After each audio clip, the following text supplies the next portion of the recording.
Shows that we are now. Just popped up in the top left of my screen, Yeah, live on YouTube. Good evening. Welcome to the Warwick School Committee special meeting for the Warwick School budget, Tuesday, May 5th, 2020. And pursuant to the executive order number 20-05 issued by the governor of the state of Rhode Island, this meeting will be conducted by electronic communication only.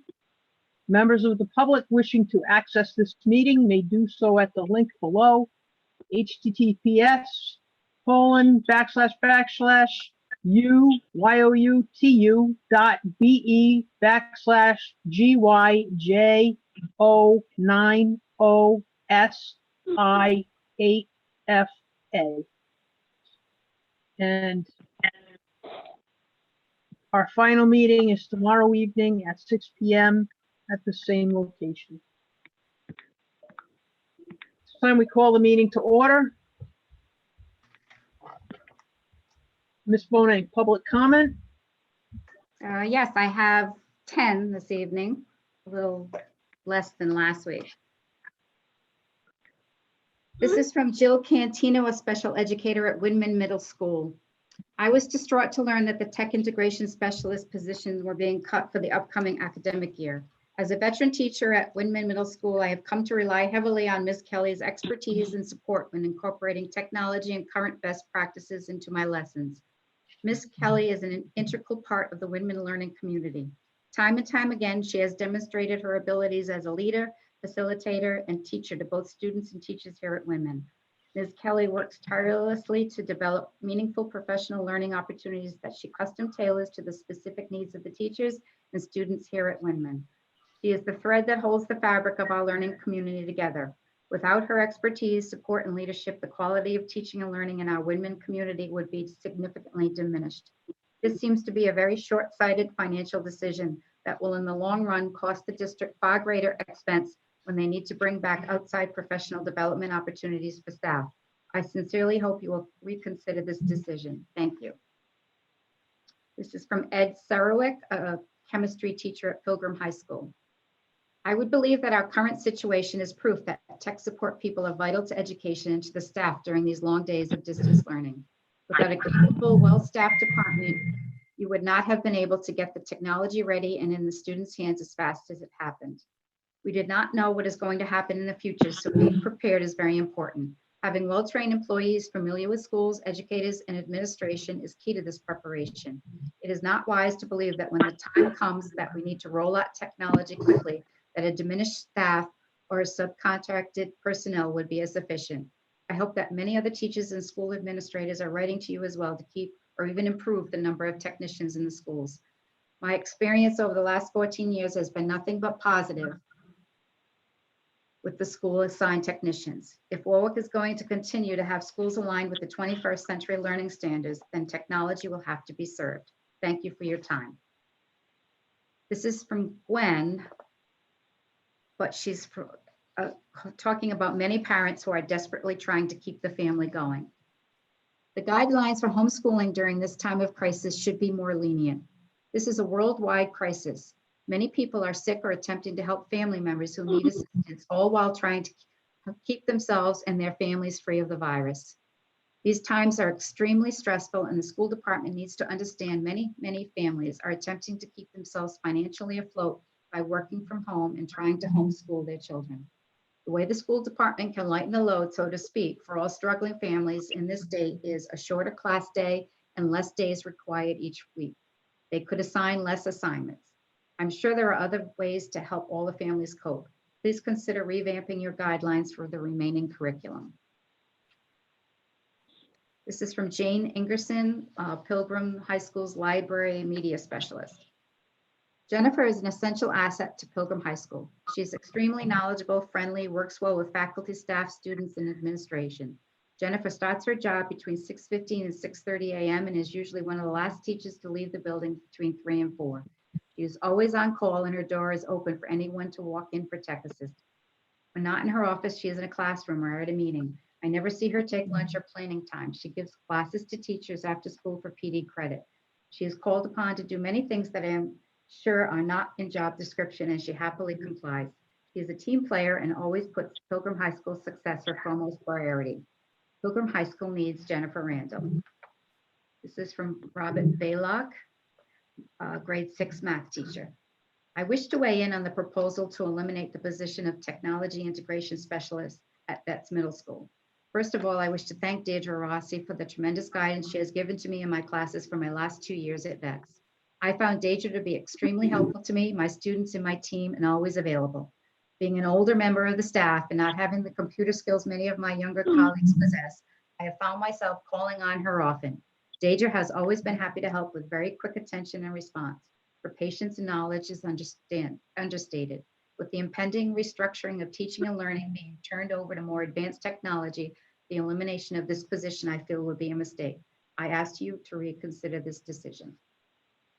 This is from Erin Hardnay, 7th grade science teacher at Windman Middle School. I'm writing to express my concern of the proposed cuts to the technology integration specialist positions in Warwick. Harry Kelly is our specialist at Women, and to say she is an asset is an understatement. Harry is able to assist with vast amounts of issues, from student login issues all the way to providing professional development for teachers in school in her professional development sessions. I have learned strategies for teaching that I hadn't previously thought of. Harry has also provided professional learning for Google Apps, and because of her teaching, I have been more comfortable transitioning into distance learning. Her PD opportunities not only give our staff valuable resources and knowledge, but now give us the added benefit of earning PLU credits at school. I have seen Carrie spend time one-on-one with people after professional development sessions, teaching them to navigate a new online learning tool I just discussed, or even how to incorporate technology into lessons for the first time. While we have been away from our building, Carrie has quickly helped me with many issues that have come up. She is always ready and willing to help, and is excellent at providing the technology support that so many teachers need today in this new way of teaching. I know I'm not the only one who feels instant relief knowing that if there is an issue for students, Harry is immediately available to solve problems. To lose her position would be a detriment to the district. This is from Sam Ashley, a biochem teacher at Pilgrim High School. I'm writing to express my extreme disapproval of the potential elimination of the tech integration position. Jen has been one of the most useful tech resources in the whole district. She is always willing to problem solve any tech issue and is my go-to person for tech problems. To think about eliminating a position while we are trying to figure out the extremely tech-heavy job of distance learning is unconscionable. She is one of the most essential workers at Pilgrim right now. I implore you to read the elimination of this position. I know you have many tough choices to make regarding a soon-to-be shrinking budget as this shutdown drags on, but this is the wrong move. This is from Tom Flanders, phys ed teacher at Warwick Betts Middle School. I am writing to address the elimination of the technology integration positions.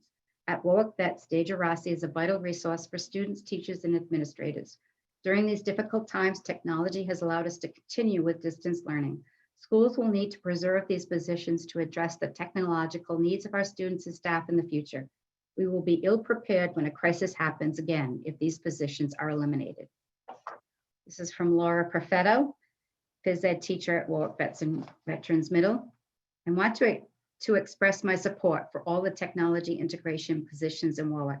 As a secondary teacher for the last 18 years, teaching at both the high school and middle school, I feel that these tech integration specialists have been very beneficial to our schools.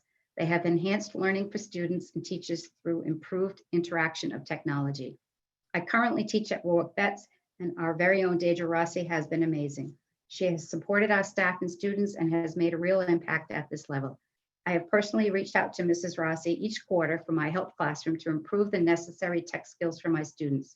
She provides valuable information for us to be 21st century technological learners and also keeps our students organized digitally. I take full advantage of going to every technology professional development class that she offers because they are very helpful to me as a teacher. I have learned new programs and software that I wouldn't otherwise have had the opportunity to learn through her position.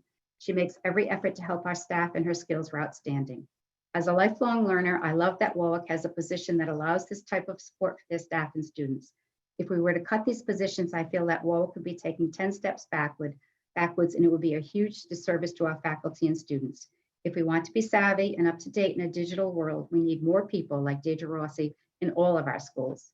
In retrospect, I wholeheartedly believe that only Not only should we keep these positions, we should add more. Now that we are a system that is one-to-one digitally, we should have access to more tech integration specialists to service a building of our size. Thank you for taking the time to read my email. Stay safe and healthy. And the last one is for Frank Notariani, a special educator at Pilgrim High School. I feel that it is very important that Pilgrim continue to have technical assistance in teaching and learning to this time of distance learning and blended learning.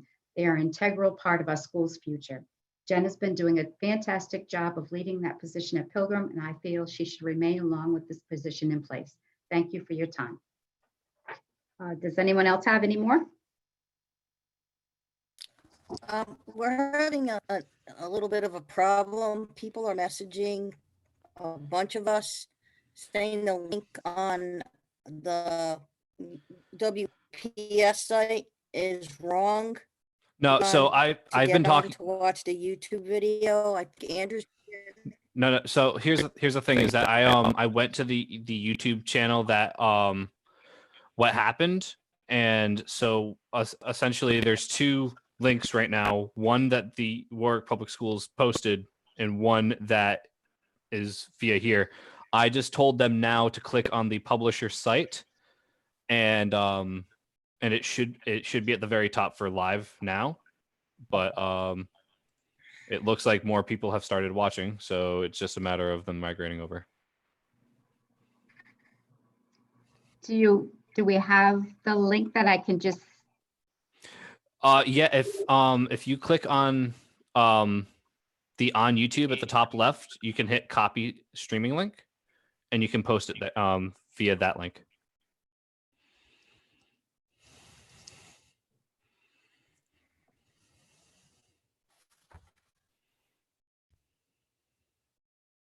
It's just a matter of them migrating over. I clicked on the live on YouTube on our The link that I can just. I think Kathy, if you click on the live on YouTube, it will bring you to the YouTube Yeah, and then you can copy it.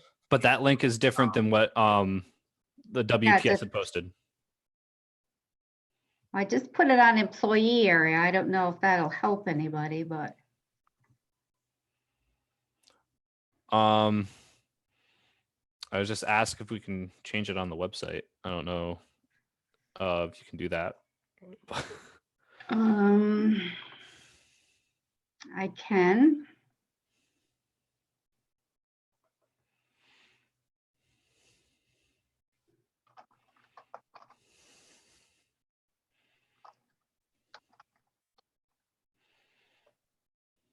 Kyle, can people use the link that was on the agenda and get to this meeting? I'm not sure because if it's what WPS posted, probably not. What I did was I copied the link, and of course you can't copy the link and put it into the YouTube chat because I tried and YouTube says no. So the best way to do it is go to the one that WPS posted, and then click on who published the video. It will be at the top saying live now.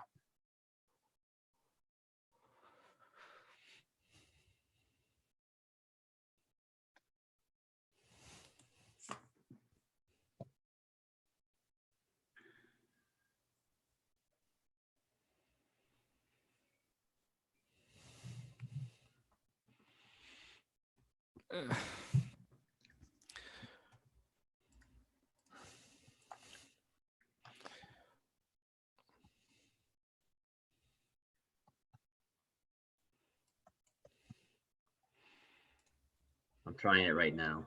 All right, I just put the new link on. I'm going to try to link it.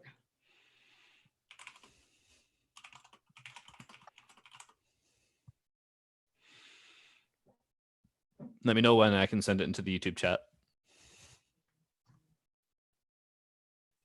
Okay, it's on the website.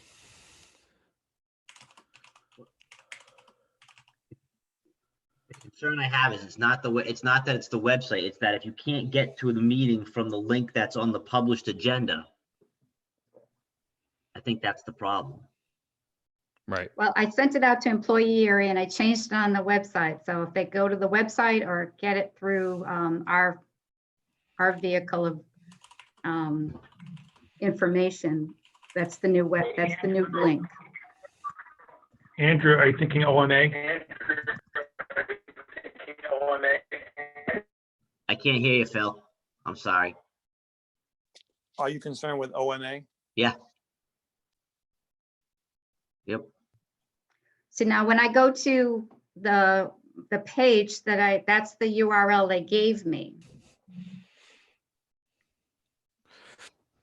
Uh, All right, so Kathy. they can, Kristen told me she can see it now.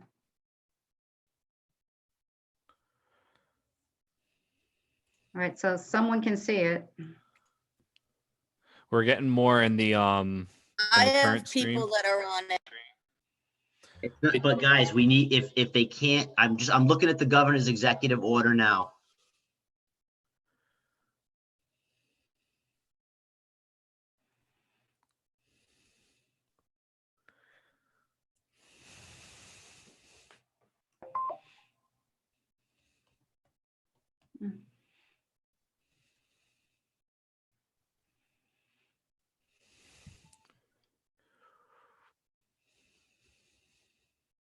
Mr. Hennius? I think we've got a potential problem. I mean, I'm looking at the executive order. It does have a carve out that if despite efforts, we're unable to provide alternative means that allow the public to proceed in real time, we could post it on the website, a full and complete transcript, as soon as possible. It says, however, this paragraph shall not apply to proceedings that are conducted pursuant to state or local laws that require active participation. I mean, I suppose we try to do it the right way and it's not working in real time. With that said, it's also A lot of people are on. Yeah, but it's got people have to be able to get on not based on what we're doing. They need to be able to get on based on the link that was posted. If someone goes to, if I understand correctly, if someone goes to the YouTube post that's on our agenda, they cannot get into the meeting. That's what I understand. Is that correct? Yes. So how are other people accessing the meeting? Well, one was how I told you. Some people said that someone posted the correct link. Okay, because so it's chatting on the YouTube. Yes, in between the two. In the old video, the one that was that was posted, the last messages are me saying that the new link is on the website because you just changed it, and people are now talking about So it does say that if you type in the today's date with the school committee meeting, you get there. Or if you click on WPS video, it takes you there. But Yes. right, but if you go to the link that we posted on the agenda, there is not a clear way to get here, right? Correct. That's the problem. So I think then maybe we should schedule for Thursday. We should schedule for Thursday night just in case we have to redo this. Well, this one, you can post this, correct? I mean, I don't think that's exactly what the order contemplates. I mean, the order contemplates us not being able, or despite its best efforts, unable to provide access. I mean, I don't know what happened here. It looks like maybe just the wrong link, or YouTube gave you the wrong link, Kathy. I mean, we can certainly post this as soon as the meeting's over, whether someone challenges it, on an open meeting right now. My concern is just that if someone clicks on the link that's on the agenda, they don't have, if we could somehow link that to the actual correct link, then I'd be fine, because then you'd be able to get there, but it doesn't seem like you can get there. I don't think that's a thing with YouTube. I can't amend the agenda though, right now. and Oh, that's no, what it- No, but I do think we should schedule an emergency meeting for Thursday just in case. Here's a question, Andrew. So in terms of the budget process, meeting tonight and tomorrow night, is it Well, fair to say there's no? you're not taking any action tonight. So I mean, honestly, it's not like there'd be, if there was a found violation, there'd be nothing you would have to do over. But again, I want to be clear. I'm not entirely sure Not muted, no. that this fits within the parameters of the order. I mean, I will say it is, despite our best efforts. And Andrew, if we decide to make individual budget line cuts tonight and we act on that and approve them, isn't that a problem? Yeah, if someone challenge, well, it might be, David. I can't say it Yeah. definitely is, but it might be, yeah. Okay, Excuse me, we have on the new business, we have the budget, first of all, but on the new business, we have 2 contract awards to vote on. We're gonna have to hold those. Mhm. Right, I suggest you don't make any votes taken tonight, so, and, I mean, I did tonight's meeting with, the new tech guy. We went through the 2 of it together, so I don't know how else to do it. hey, sometimes best laid plans, it's not intentional, obviously. Yeah, and I'm not casting any, I mean, it is No, what it is. It's not at all. not, it's just, I want you to be aware, I just, like, when I go to this address, I just get a no video sign. Let me see. Well, it tells you that you're waiting. Isn't there any way we could reach out to Doug or the new guy? Because this is an emergency and they can jump in and help? Well, there's I mean, nothing if they you can do to if you fix could it. link that to this, then I would think On you'd the be, state site. The agenda's posted already, so yeah, but if you went to this site and then there was a link at this YouTube site to send you to the correct YouTube site, I think that would be fine. But I Oh, just wait, don't see- Kathy, do you have access to the YouTube channel? Like, can you edit the description? I'm on it right now. If you can edit the description, you can put the new link in That the I think would description be of that fine. link. That would be great. All right, so all I have, it says add to, am I adding it to something or sharing it? Oh, more, wait a minute. I wouldn't know unless I was looking myself. Hold on, I'll go to my own channel. I'm getting a lot of texts, so the people that I've gotten on, so they're finding their way on some way. Yeah, All right, so if you go to the actual stream, Communicating with each other. Kathy, Mhm, Yeah, if you go to the actual stream, underneath the video will be the Yep. publisher, but on the side will say edit video if you're signed in. No, this is the other one, the one that is in the agenda. right. oh, okay, so we're not in that one because it comes up as, Yeah, go to the one that was on the agenda. all right, let me do that.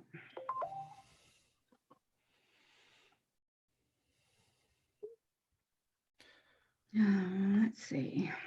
All right, and you should have an option for edit video. Underneath the video on the next in the same like horizontal platform as the publisher. I'm just trying to get to the link, the original link.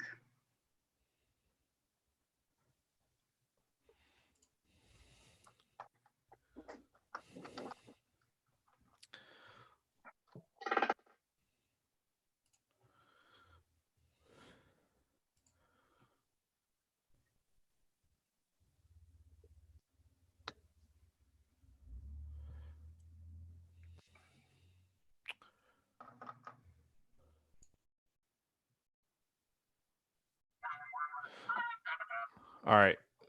Hold on. Wait a minute.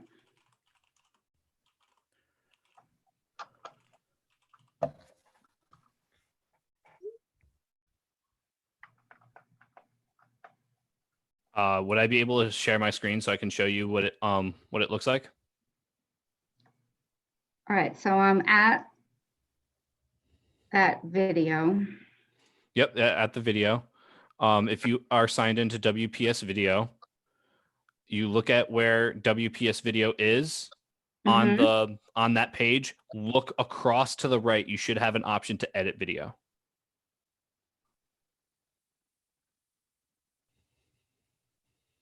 No, I don't see it. I can remove it. I can save it. Oh, a minute. I can, nope, I can share it.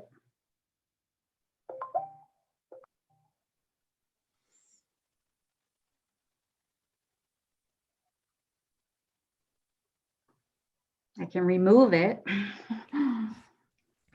But I can't do anything else with it.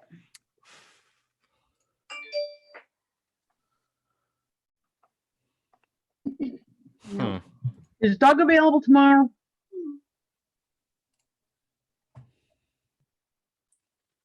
Phil? Madam Phil? Chair, I'll connect with you on that.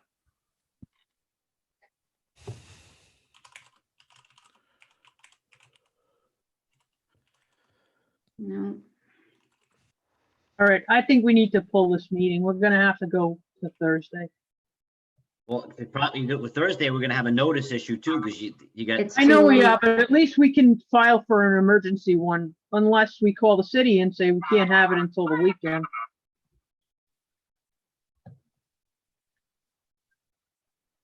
I mean, out of an above, Or you're I just gonna just have to think do a that we're setting marathon. ourselves up You may just have to do a marathon tomorrow night, Karen.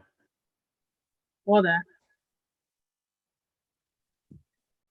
No, I don't have editing rights to it at all, but I'm signed in as myself, so Oh, no, That's- you that need was the- the problem. I have to sign in the other one, which yeah, you'd have to be signed in as WPS video. it's, Let's Are just wait we, 1 second, Karen, see if she can, because if she can link it, I think you're fine, but if we can't, then.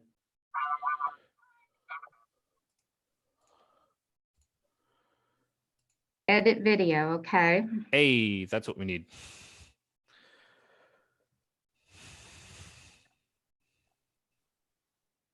Okay, so what do you So want what- me to do now? when you- It when you says hit- the title and the description and the And the- video link on the right side. If So I'm gonna- you see the description, just put I don't know, wrong link, video, May 5th school committee meeting here, put a colon and then put the But I link can underneath. change the link.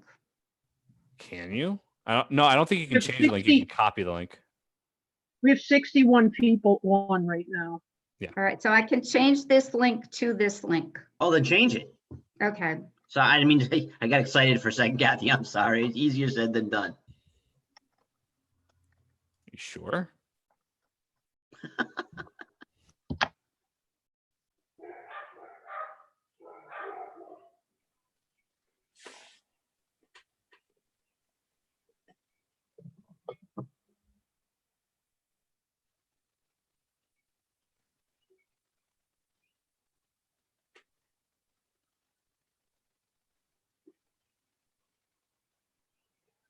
okay, I saved it. All right. Yep. So budgets, I see it now. If I click on it, if I click on it, it takes it to the same video. To what we're using. No, the original one. Can All you right, so copy the no. link from here and put it there? Yep, let me go back.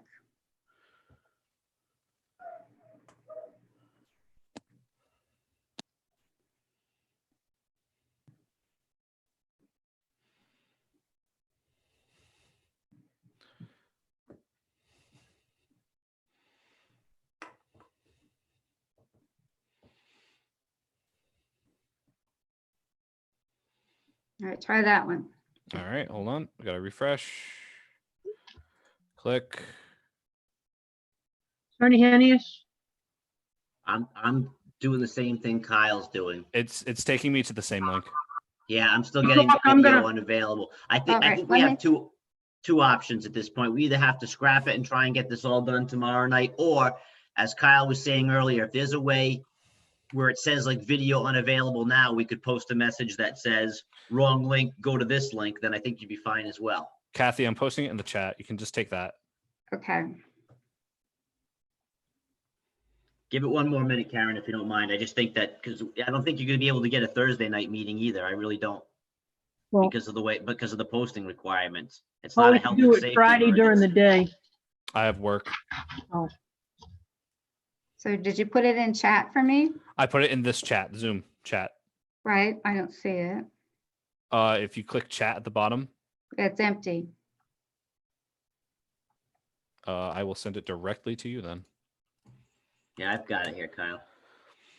Hey, Andrew, Okay. could, I got it. after the fact, could Kathy make up just a little PowerPoint slide, like a mini video to post it to that YouTube link? So I mean, maybe, Rob, that the order, the executive order talks about being unable to do it, then you'd be okay if you post something right afterwards, but we're not really unable to do it. There's just a mistake through YouTube. You know, with something of this magnitude, Rob, and like Dave said earlier, budget cuts and everything else, I'd be real nervous. No, I'm with you. I didn't know if we could, I know we could post a link in the same place afterwards, but Yeah, I'll let you guys go. I won't distract you. yeah, no. Okay, so I got to get back in this account.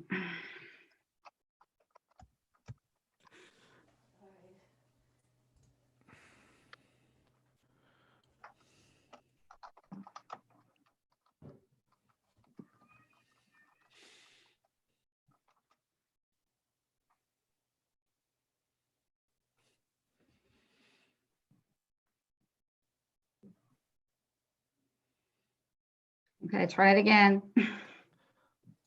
Checking. Hey, we're good. Okay. Thank you, everyone. Thank you very much. Go team. All right, so Thank Karen, you. why don't you? All right, so it's working. All right, Karen, I would just make a statement that you know, that on the agenda, if they click on that link, they'll see the correct. They'll have a way to get to the new link. And you know, why don't we maybe give like 5 minutes to let people kind of catch up, and then we can go. Okay, so anybody who's in, and I understand that there are over 60 people on watching us, we're gonna take 5 so that people can get in, but anyone who goes to the link that was provided can get the correct link to go to where you'll find us live. My apologies, but Kathy, there's nothing to. Not your fault, Kathy. Not necessary.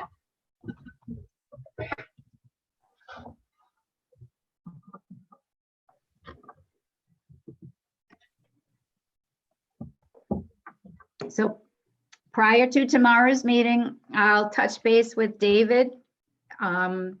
He's the one that helped me get through it today,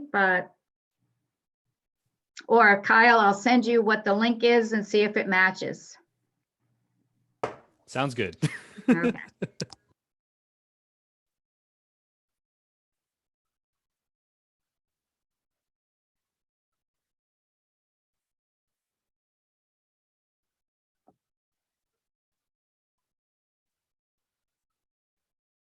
Maybe I should have got a tech integration specialist to help me.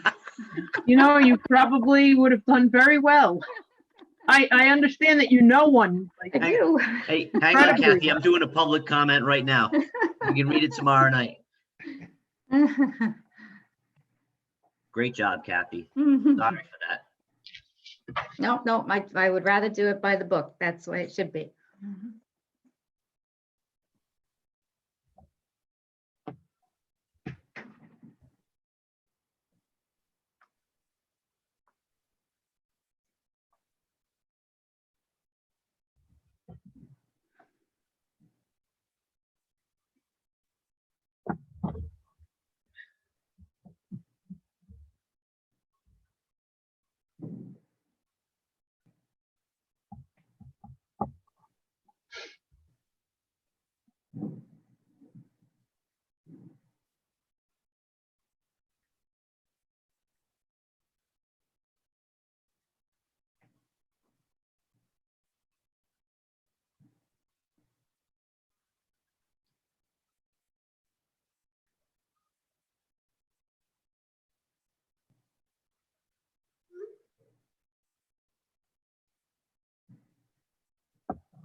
All right, Karen, we can probably get rolling.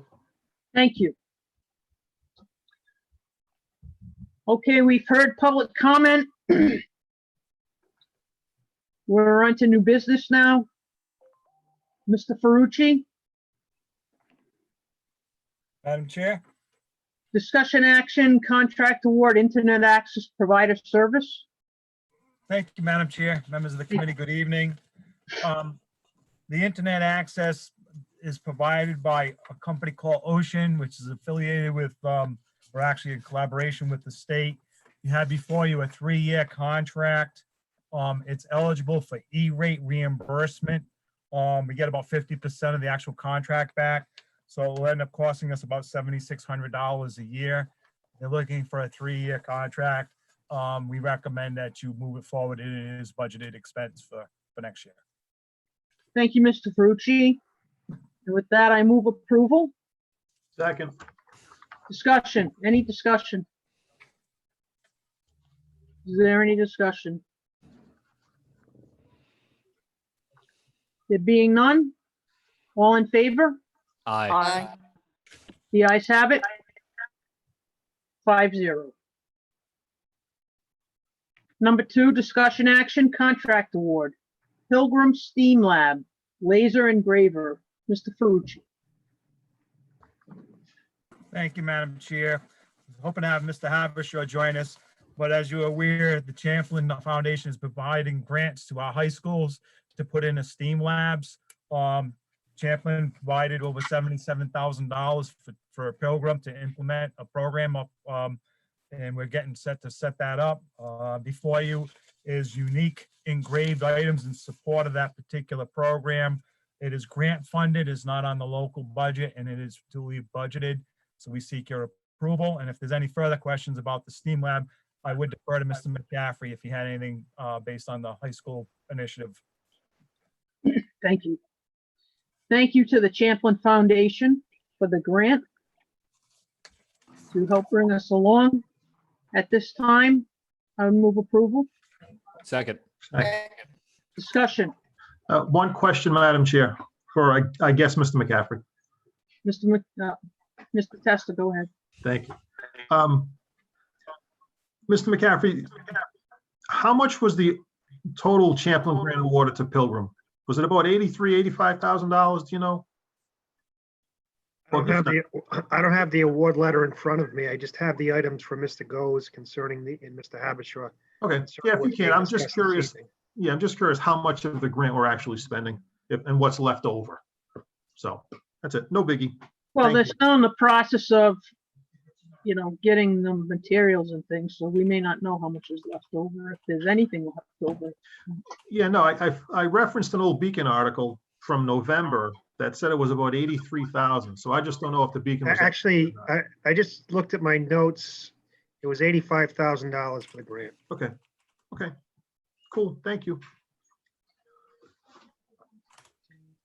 Thank you, Mr. Testa. Thank you, Mr. McCaffrey. Any other questions? There being none, all in favor? Aye. Aye. The ayes have it, 5-0. There being no further new business, we'll move to unfinished business, which is the business of the day, discussion action, adoption of superintendent's recommended budget FY 2021.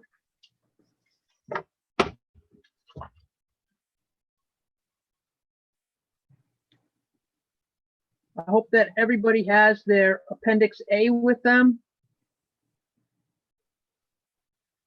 It's 7 pages. Excuse me, should I share the document, put it on the screen now? I was just Yes, waiting please. to see if Madam Chair had any opening comments or if any of the school committees before I start our little cadence. We're gonna go through this like we did last year. People have mentioned major cuts, such as cutting raises.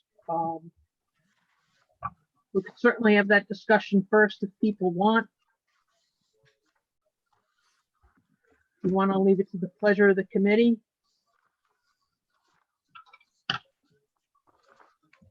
Any discussion? Madam Chair, could I just make a suggestion? Certainly. I think as we proceeded last year, in order to keep this as accurate and as possible and to ensure that Mr. Ferrucci and Mr. Baxter don't lose their minds an hour into this, I I would caution against actual specific motions and votes on each particular line. I think that between the motions, the votes, the motions to amend, the going back and forth, I think that's going to become almost unmanageable. My preference would be if we've as the committee goes through the lines, if they come to more or less a consensus without taking an actual vote, and then perhaps if it's not at tonight's meeting, at tomorrow night's meeting, the committee can vote on packages, for lack of a better term, or a block that Rob and Tony can have laid out, so it's very clear what's in there, or something similar to that. I think that if we try and make motions and amendments to motions on, you know, $2,700 for grade 3 music recorders, we're going to very quickly devolve into an almost unmanageable situation. Agreed, and I think we should do this. That's why I'd like to do it like last year, where we got a whole group and then we, you know, decided on those cuts. Okay, thank you.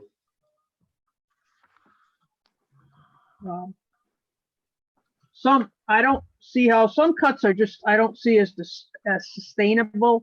I mean, we can assume surplus, and I am expecting more than $2 million. I don't think we can assume increased co-shares for people, or I don't know if it's anybody else's I don't know how anybody else feels about getting rid of raises or moving raises to next year or delaying them. I don't see how we can do that. Yeah, it's going. Oh, No. thank you. Thank you. Is there any comment? Madam Chair, if I may. Mr. Testa? Yeah, I have to go on record as saying that I think, first of all, I have to go on record as saying I don't see how we can come close to a number that I think is palatable to the city without asking for a deferral of Wise's raise. And I don't think we can do that without asking the WTU for a concession to get a full 20% co-share. I just don't see the numbers, and my fear is this is not an environment that when we look, we know we probably all have friends who have been furloughed or laid off or worse. One of the public comments tonight pointed to the fiscal situation. I think we have to work very hard to arrive at a number that we think is palatable, because if not, we'll be back here in June doing the same thing we did last year. I think it'll only be worse. Mr. Testa, let me explain something. It's my personal opinion. Let me explain something to you. I don't think that we can make an assumption in the budgets. All right, I don't think we can make assumptions about delaying raises or, you know, people paying 20% co-shares, because I can tell you right now, it's not going to happen in year one. It hasn't even been negotiated yet. You can't take somebody's raise away from them without negotiating it, whether you give it to them in 6 months or 2 years. These things all have to be negotiated, and I am not going to break a contract. I'm very aware of that, Madam Chair. So it's pie in the sky. Don't think, okay, then, okay, that's fine. I mean, it's fine. It's whatever the will of the body is. Well, these are all things that have to be negotiated. And if you think I'm going to outright sit here and break a contract, if you all want to do that, you let me know. First of all, Madam Chair, I'm not asking you to break a contract. I'm asking you to ask the collective bargaining units for it. I'm not asking you to impose anything. All I'm saying is if we don't ask the collective bargaining units, at the very least ask, because you'll never know we'll never know if we don't ask. And they can very comfortably say no. Mr. Testa, I'm sorry, but I am not going to discuss conversations and negotiations in a public forum. It's inappropriate. So I can't discuss that with you, and we don't have a private session. Okay, maybe I'm not making my point clearly enough. No, it's very clear, Mr. Testa. It's very clear. Saying, Madam Chair. I'm not saying that you negotiated in public. I'm saying that I think for us to not even factor that into our considerations. Now, whether it materializes or not, it's another story, and it may not materialize. But I think it's hard to go to the city and, if asked, have you tried to get back to collective bargaining units for any help? And if we say no, then okay, we say no. The committee decided not to. Mr. Testa, if you had called me yesterday morning, like you said you were going to, we could have had this discussion and I could have told you what happened. Madam Chair, phones work both ways, okay? And I didn't say I was gonna call you back. Okay, I'm sorry, I mistook. So we're not gonna get into this. I This is not gonna misunderstood. involve the meeting. Okay, That's fine. thank We misunderstood. But this is fine. So we can move on. I mean, my cuts that I had were built on some assumptions, and two of them were what I expounded upon. If the committee doesn't approve it, it doesn't want to do that, that's fine. That's totally fine.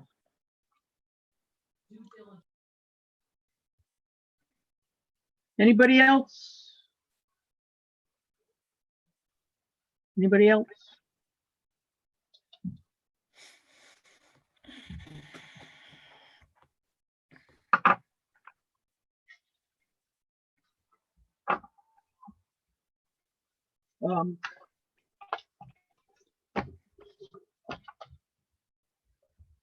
Where's Mr. Baxter? Mr. Baxter, you can put that up now. Very good, Madam Chair. Just give me 1 second. Thank you.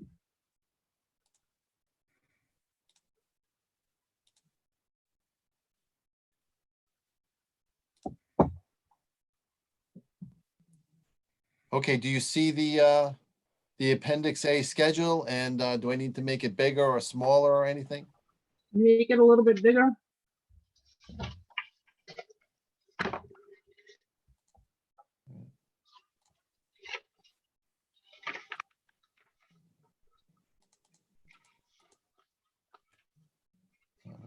That might be too much.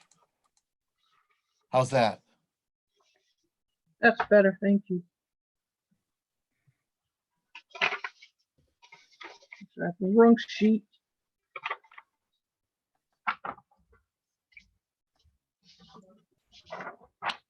Madam Chair, Mr. Correnti put up the worksheet. That's what we're gonna be working. We're gonna go line by line on the Appendix A, right? Pages 1 through 7, and he's gonna just 1 log through it. 7, yeah. Okay. It starts with, we need to go to page 3 of 7. Right, okay. Not this one. The Appendix A from the original, our first meeting from. Purchase, start at purchase services Right, with all the UCOA numbers and categories.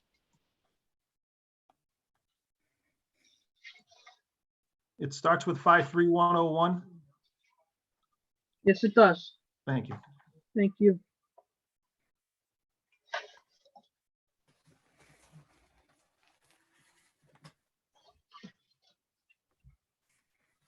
Page 3 of 7. Mr. Baxter. One moment. So I'm on Appendix A 53101. Rob, No. Mr. Baxter, this one. Rob, you're in the wrong Excel file. They're going back to the 7-pager. I'm sorry. 1 second. Can you see this, Mr. Baxter?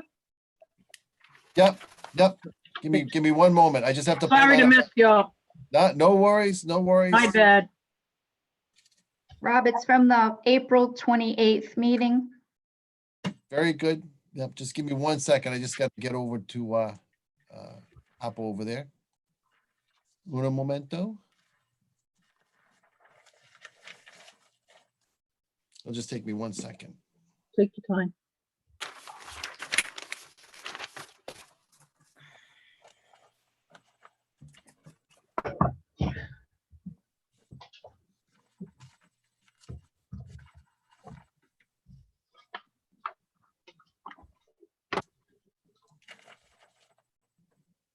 Kathy, did you say the April 28th meeting? Yes, She did say that, yep. And it says as of at the top, it says as of 4/21/20.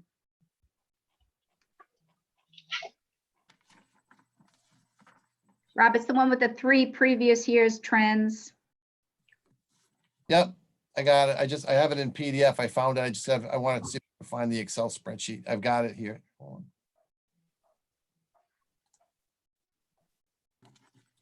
All right, hold on.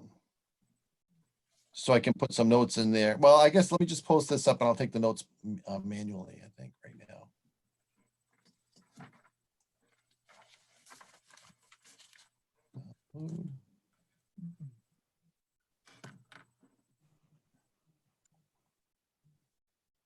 All right.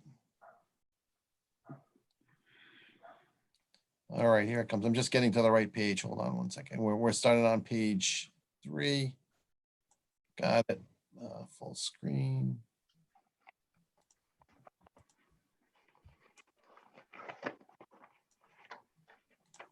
All right, give me 1 second. You should start to see some stuff pop up very It shortly. is. And then I'm just going to make it larger. Thank you. How's that?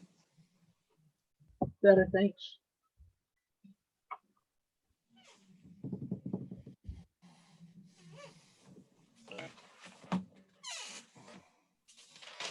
So the first item is administrative support 53101.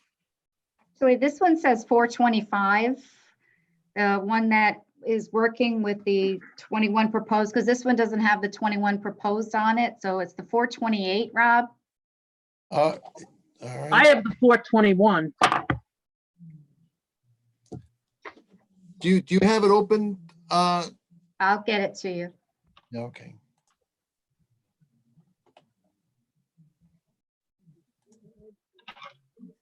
Sorry about that.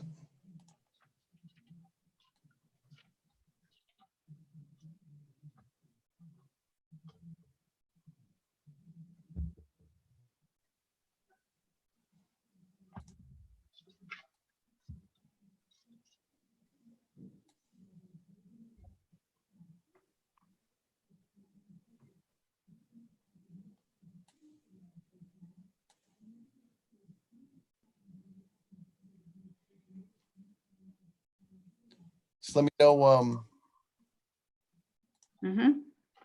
when you send it, Kathy. I'm refreshing my email.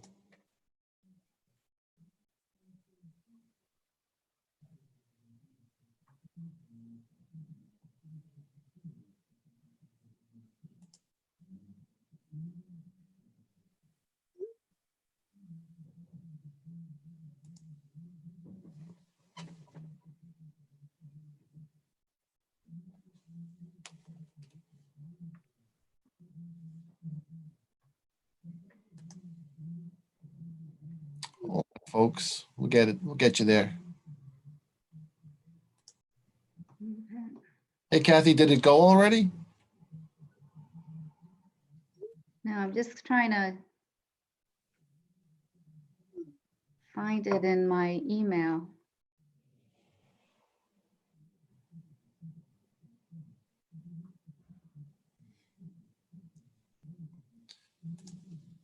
Let me just see. Okay, I got it.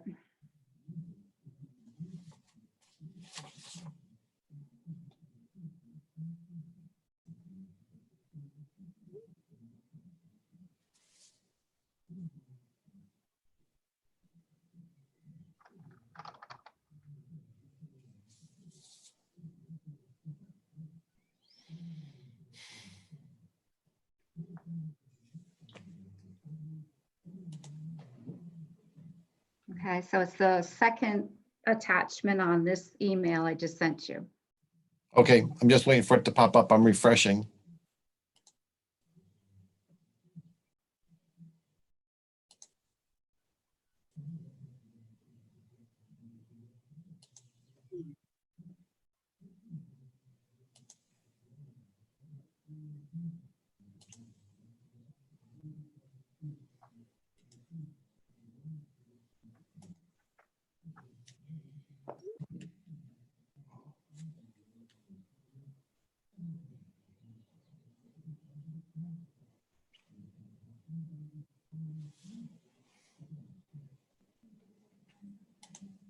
Oh, there it is. Got it. Give me a second. So the first two pages are staffing. Oh, this one. All right. Yeah. Yep. Okay. The FY21 cert. Yep, proposed.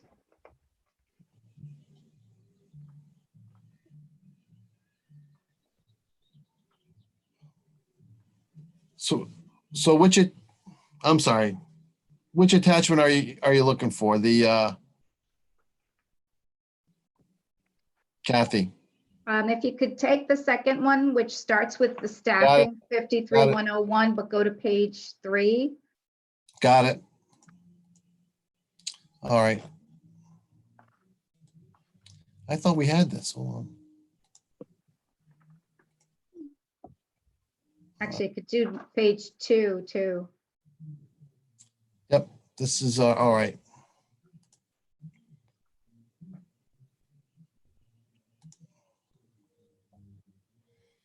But you could start with page 1 on this one because it starts with admin support 53-101.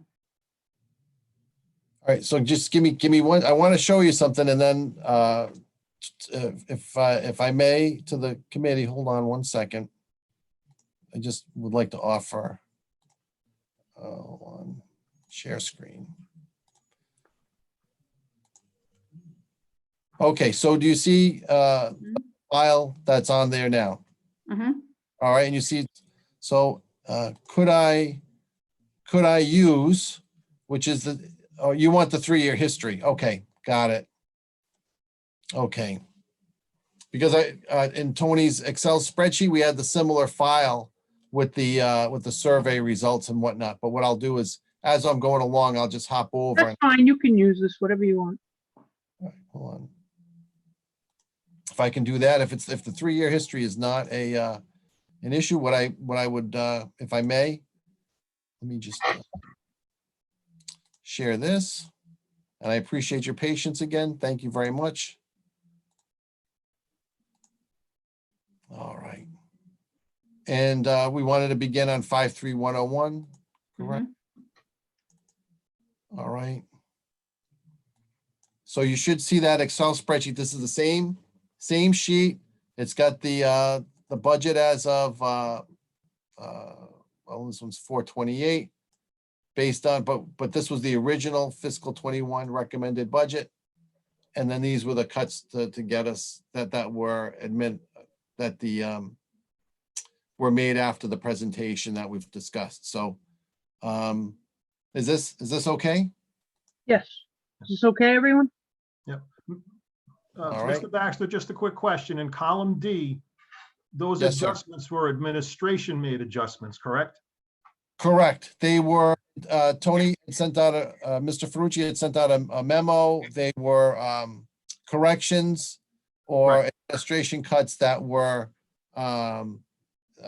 identified after the initial presentation. Yeah, identified by the budget managers, not the committee. Correct. Yes. Right. Yes. Thank you. Yes, you. Mr. Testa.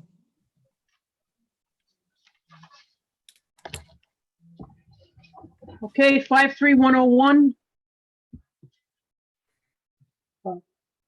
Mr. Ferrucci, do you want to describe what this entails?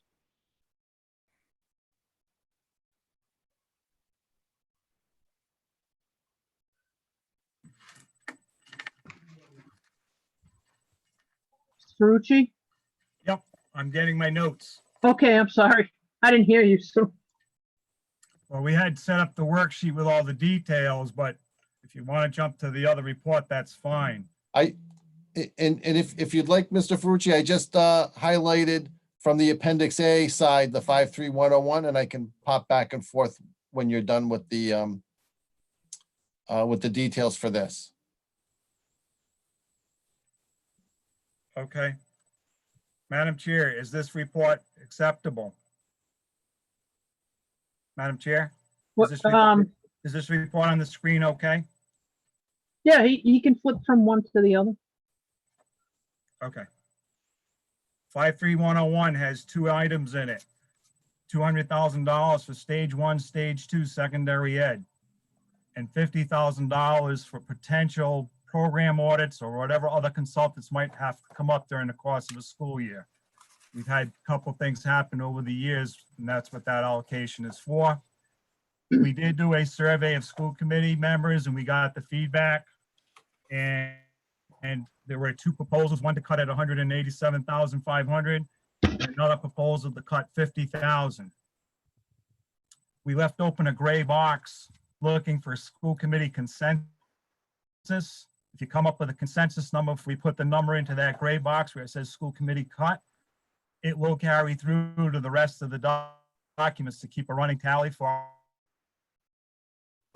us to know how much has been cut from the budget so that we know how much we have to strive for to get to the end conclusion of where the school committee would like to be with a request to the city. So I defer to the committee at this point if they support either one of the two recommendations or come up with another number or not to cut it at all. We'll put the number in the box and then we can just proceed on down through the detail that we have in front of you. And then we would move on to the full roster of non-staffing. And you'll see how these play into that because this gives you the detail. I couldn't make it simple enough by putting out detail because I thought you were down to that level because there's so much mixed expenses in these particular categories. And what you'll need to know is when we get further down, it's more specific which ones if we want to do cuts because it does impact budget managers. And the budget managers are here to answer the questions if there's questions specific to the budget manager. So what is the school committee's wishes with regards to this particular line? Mr. Ferrucci, the stage 1 and stage 2 secondary ed submissions are due when? We're going to go for the alternative submission date, which would be for September 1st, 2020.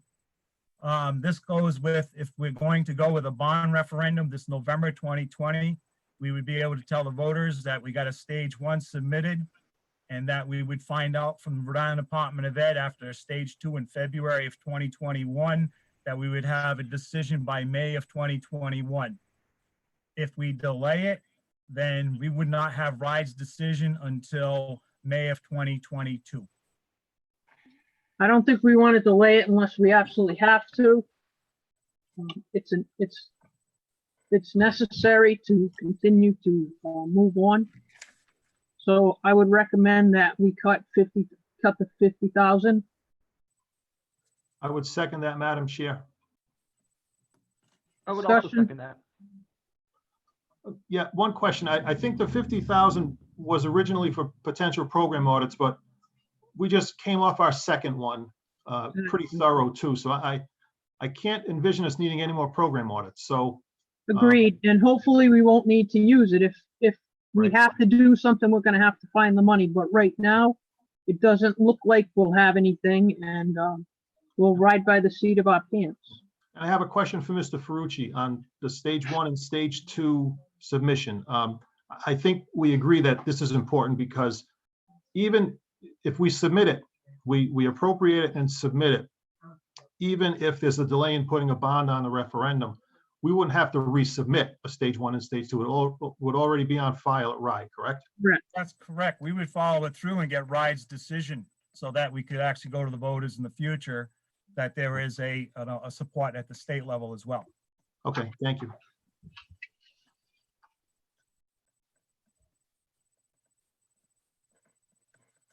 Anything else?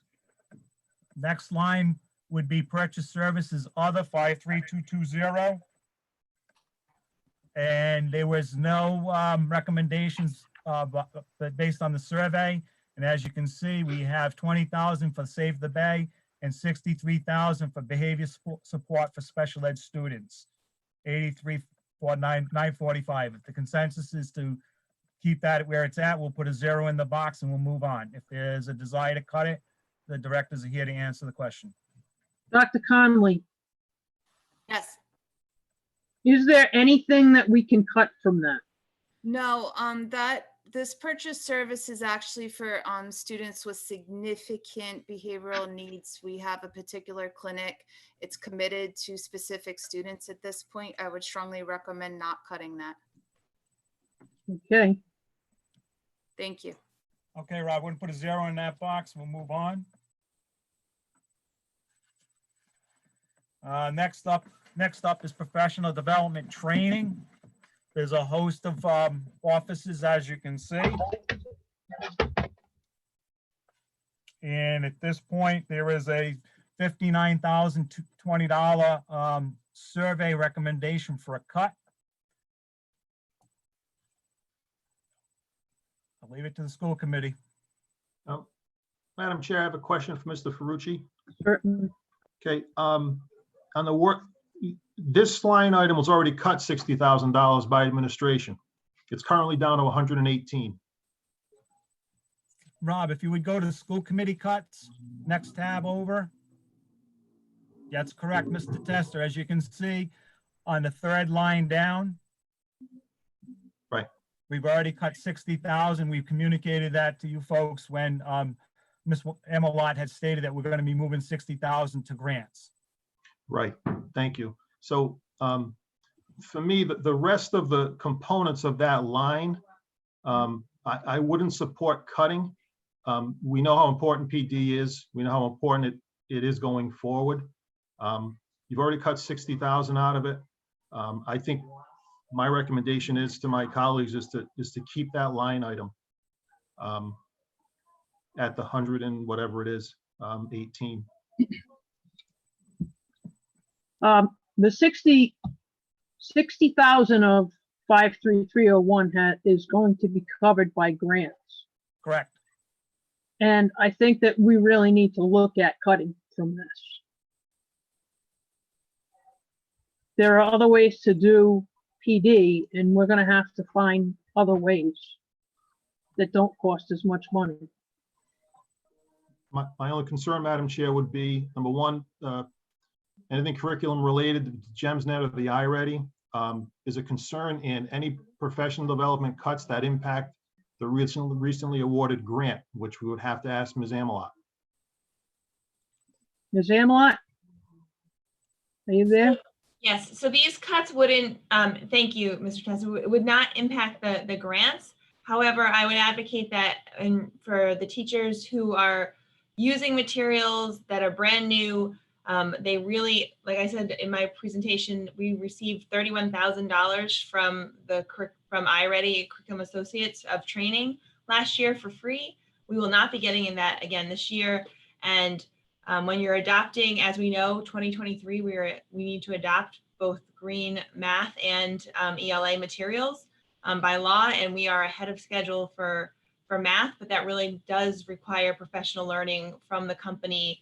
I know I've worked with the teachers at the secondary level as well as the teachers at the elementary, and they really do appreciate having time to learn with the people who know the program the best. I think that this would probably be the last year you see those figures for math training, and then we can really focus in on switching those funds to support potential new ELA materials at the elementary level. And can I also add in there that our title funds and our grant funds only take us so far.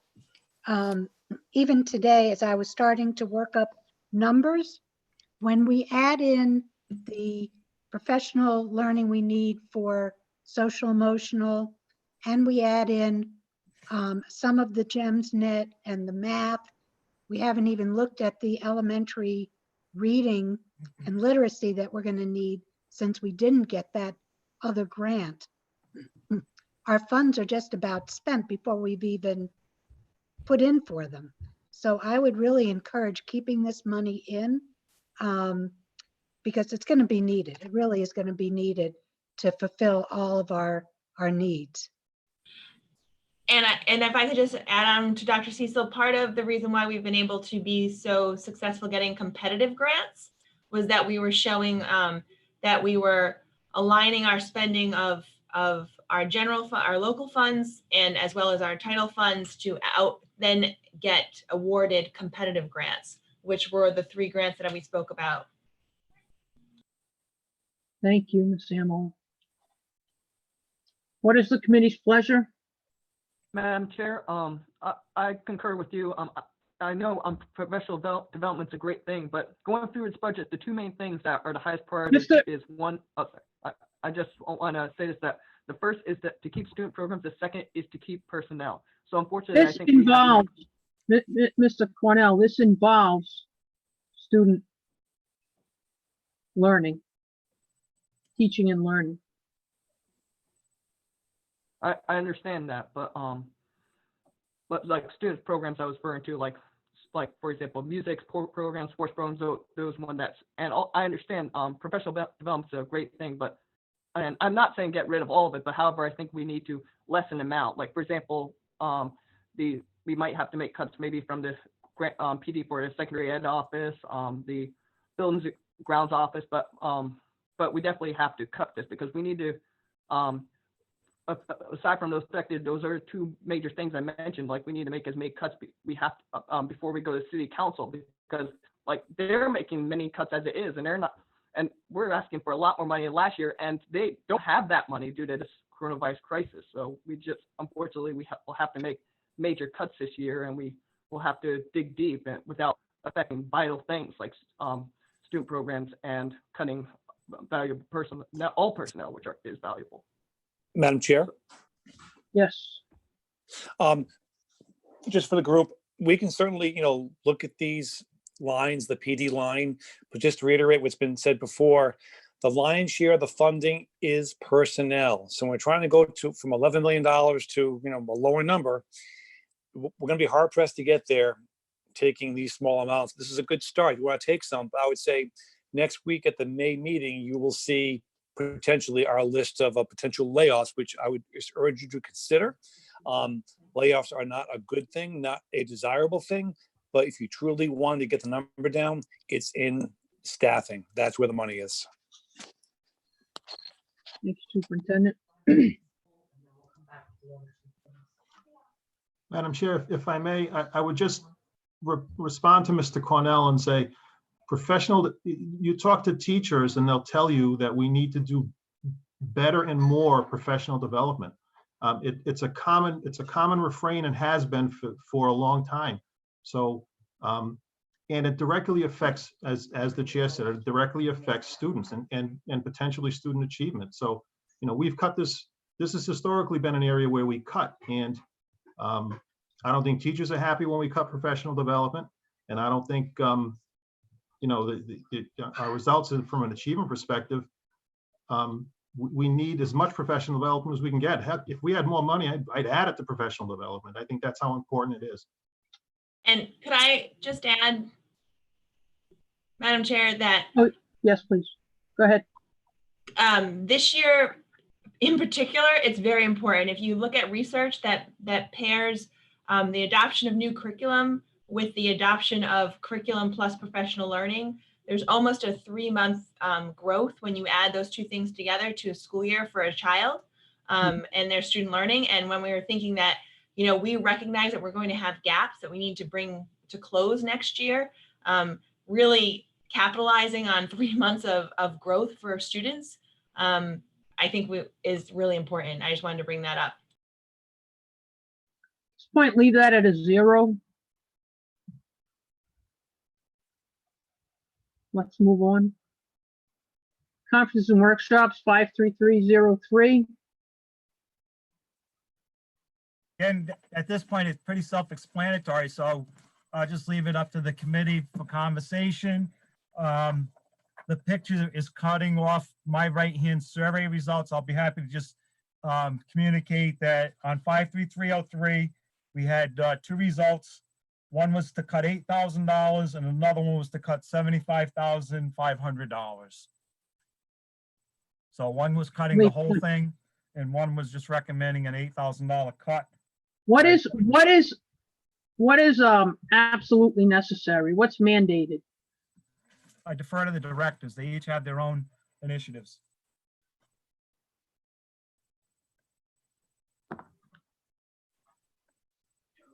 Ms. Danbrook? I think the bulk of it is secondary ed. I'd have to have Mr. McCaffrey speak into the 41,000. $18,000 is for AP conferences for teachers, which they would have to attend. in order to be teaching those classes. It's something we can't take out. We offer AP opportunities for students, and we need to provide the teachers with the opportunity to receive the training. Another $9,000 is for scheduling, training, and a third chunk of it is for an ES conference, which the school committee had sent the secondary principals to this past year.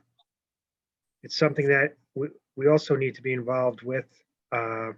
We have schools that have recently completed the NEASC accreditations, and now we need to support our staff in the buildings the best we can and move our schools forward. So it's all necessary training. It's not something that's extra. It's something we really need in the budget to support our learning communities. Madam Chair, if you could knock out the 5,000 for the superintendent's office, we will just zero that line out. Okay. Cut 5,000. Yes, Madam Chair, please. thank you. Madam Chair, I had proposed cutting 8,000, and I only did that based on what it was 3 years ago. So 3 years ago, it was, I think, 63 and change. So cutting 8 gets it back to where it was for FY18. So the superintendent's proposal to take 5 out would just leave 3. So I don't know if, again, if 3 is very detrimental to what's left. I'll leave it to the committee to decide if they want to cut Mr. off Rex? the 5. Mr. Rex, Good evening, Madam Chair. good evening, dear. How are you? Great, thank you. What is the 1972? It was a fine year Yeah, for that's, athletics. that's the National Athletic Directors Conference. Superintendent had asked me to attend at least every few years. I haven't gone, and I believe this will be the 4th year. Basically, that provides leadership. It's a service platform where you can get different resources and look at best practices and that all deal with athletics. I think we need to put that on hold for this year, It's up to you. given where we are. I'm sorry. Okay. Thank you. You're doing a great job. Thank you. Cut the 5,000, the 1,972, and 2,500 from technology. Anyone else?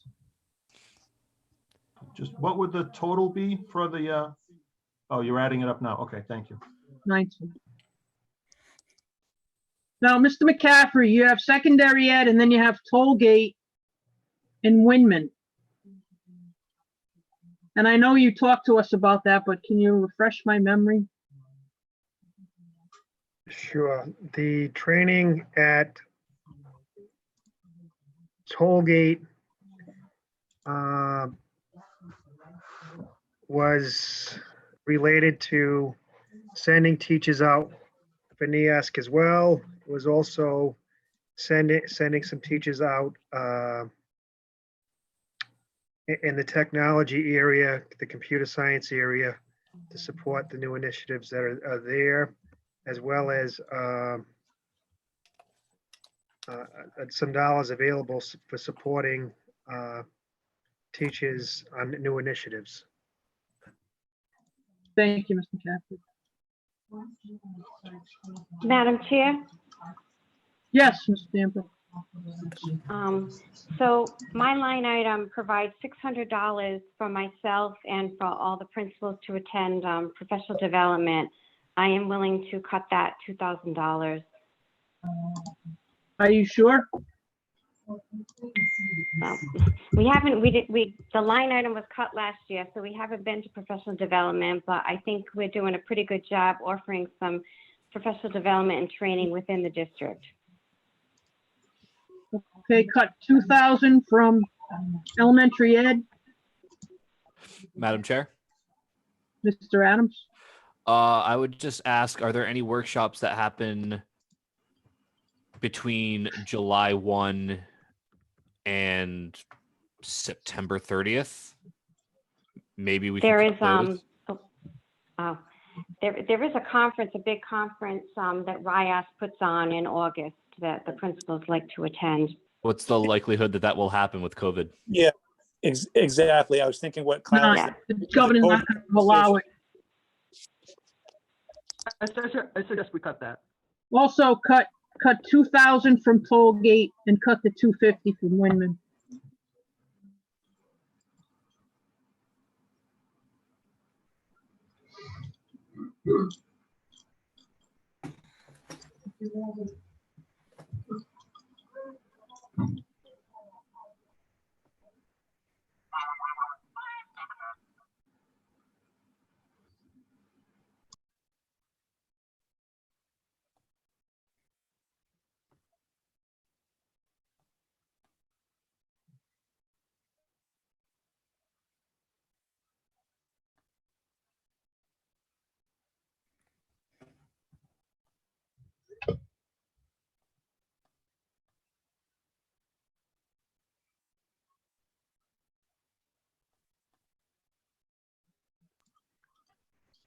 That's just for me for later. Okay.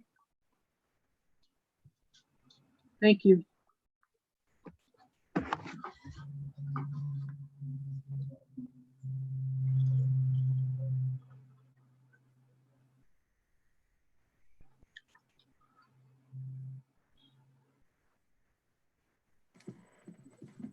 Are we good on conference at this point?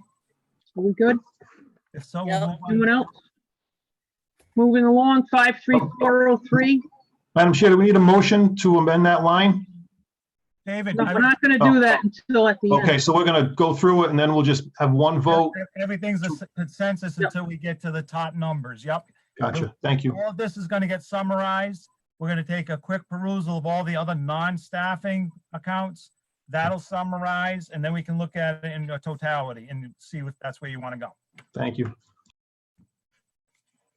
Okay. Northeast Strength to Training Concussion is the protocol. They request to knock out $15,000, bring it back to what they provided for service this year.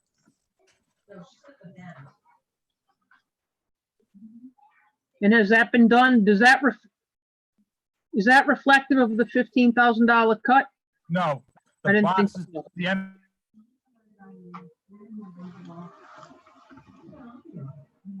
the box is waiting for your instructions. If you want to, So please, put in the $15,000 cut for that.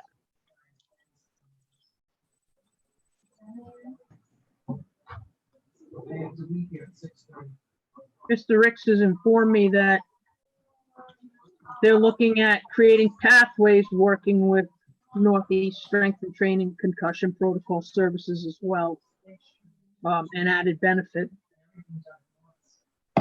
Anyone else on that? Yes, I'd like to say something. Please, Ms. Codman. Yeah, I just want to add that that is something that, you know, we should be grateful they gave us the 15,000 and we can't touch the program.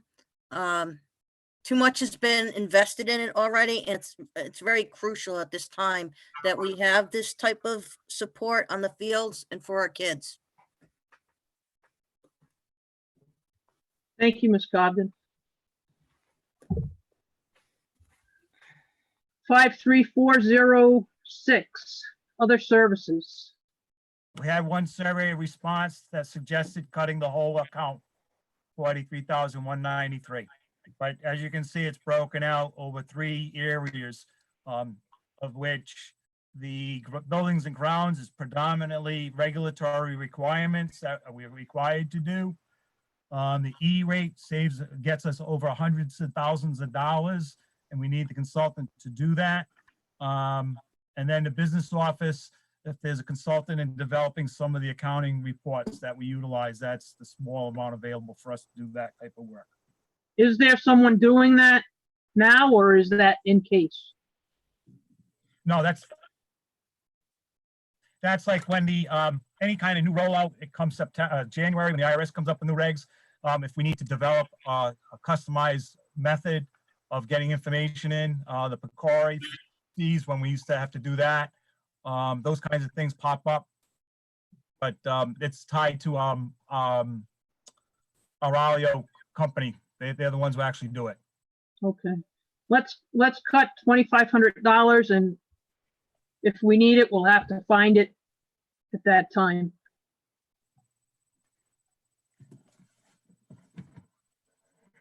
Anyone else on that item? 53502, other tech services. The recommendation was to cut $12,000 by one respondent. Madam Chair, that was my recommendation. I know. Because it said virtual learning, and I'm not exactly sure what virtual learning is. I don't know if that's, maybe if we have to offer a course online, because we don't offer it. So I really don't know what it is. It's a license for 30 seats for credit recovery for students who have to catch up on work that they've missed. Okay. Then I would not recommend cutting that line.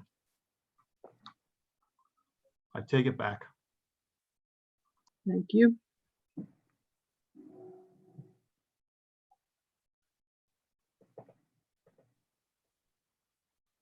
Anyone else? Okay, at this point, that's a 0.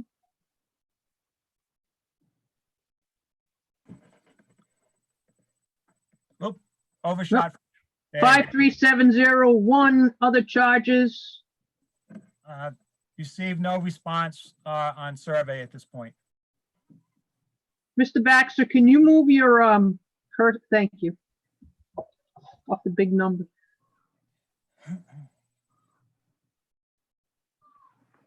Anyone? I just had a question. So what is school committee incidentals for? The 1,500?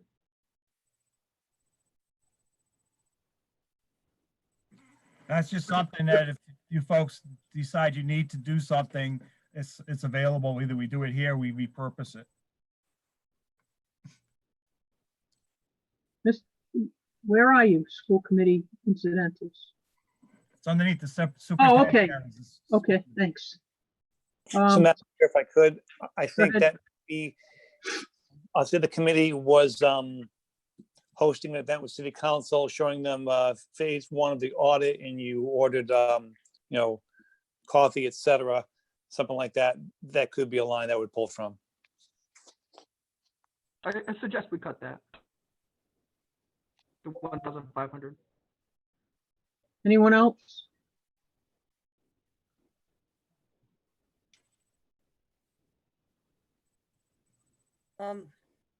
If we don't need it, it's Cut only 2,000.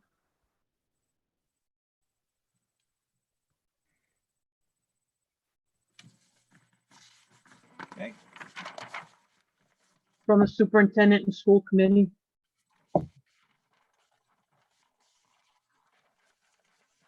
Moving right along, 54310. Maintenance repairs, non-technical. And speaks for itself.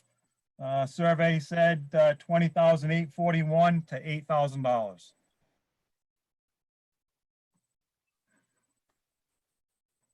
What's the 20,841 for? It wasn't broken down. I just had a total dollar.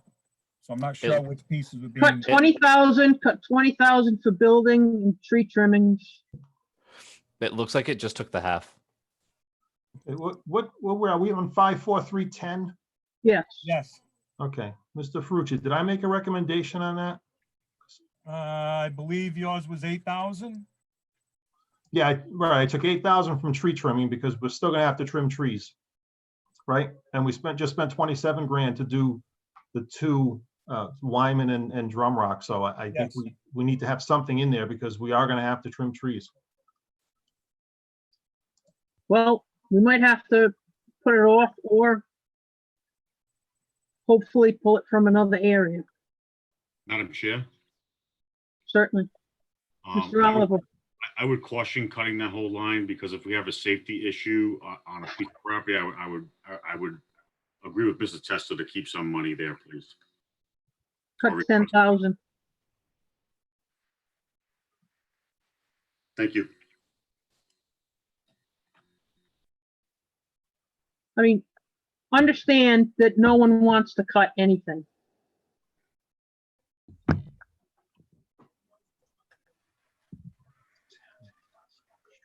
Every year, this process is worse because we have less money and our costs go up.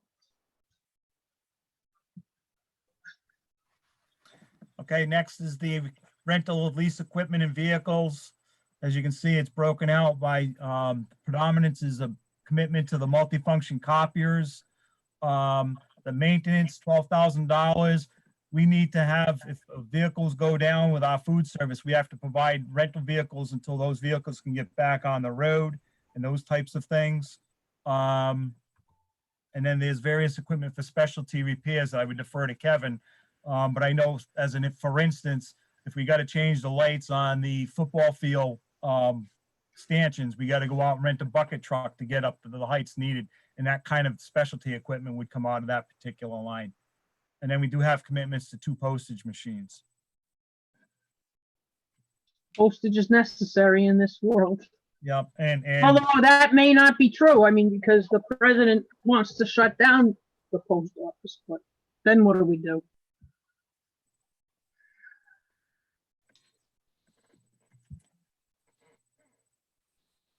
what's the committee's will? Hello? I don't think there's anything in there that, Agreed. that we can cut. I agree. There's nothing there. Cut 5,000.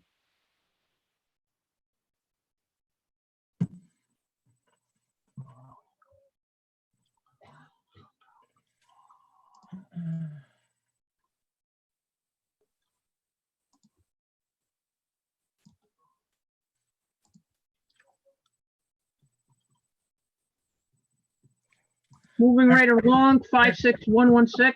Yep. Athletic supplies, and there was no recommendation. Mr. Ricks, do we have any wiggle room on this one?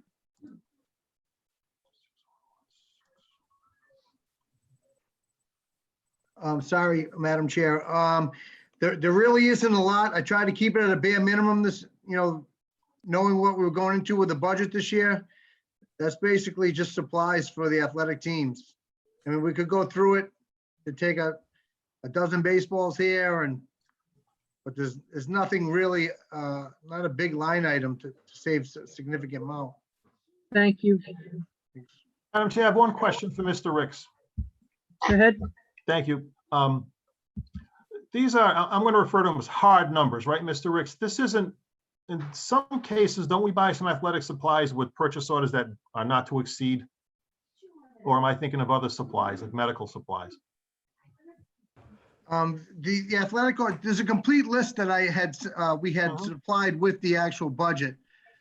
This is stuff that's sent out to bid and equipment that we use on a yearly basis. So this amount generally gets spent, right? Yes. Yeah, okay, thank you. Do we have leftovers from this year? We do have some from the spring. Yes. Madam Could Chair, we use that next year? Yes.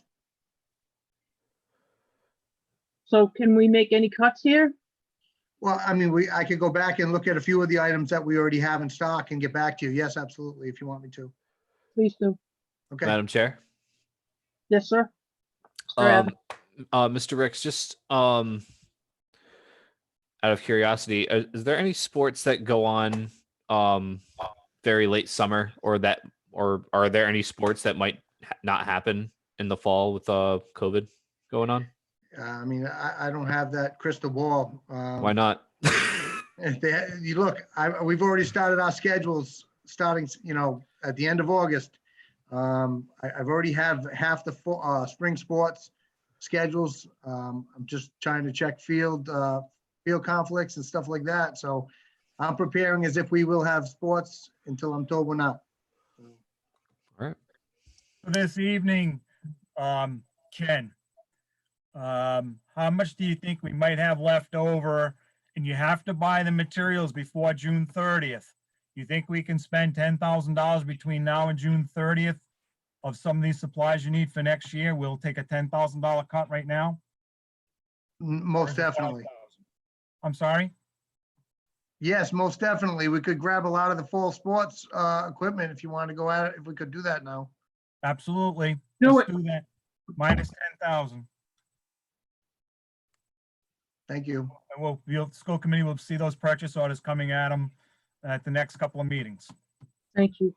Thank you, everybody. Other supplies, one recommendation to cut the whole line.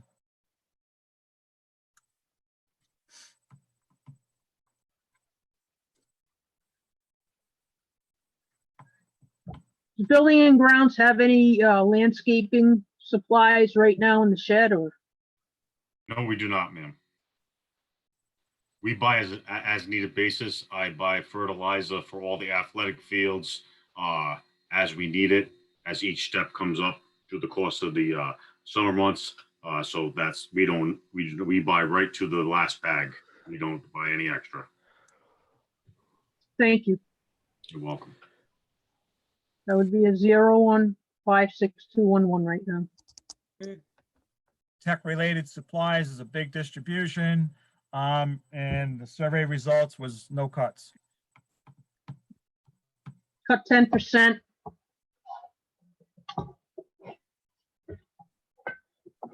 Or I'll just round it off to 2,600.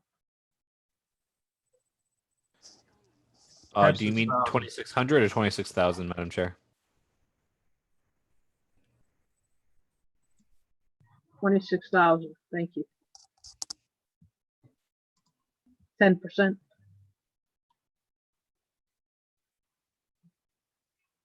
I take that as an across the board, and all budget managers will feel the impact. Yes, Mr. Fucci. Thank you. May I ask one question? How do you do a 10% across the board on school dude? Well, you can on school dude, but on anything where you have multiples, things like that, one less cartridge. Okay, the bulk of that line item is Chromebook parts.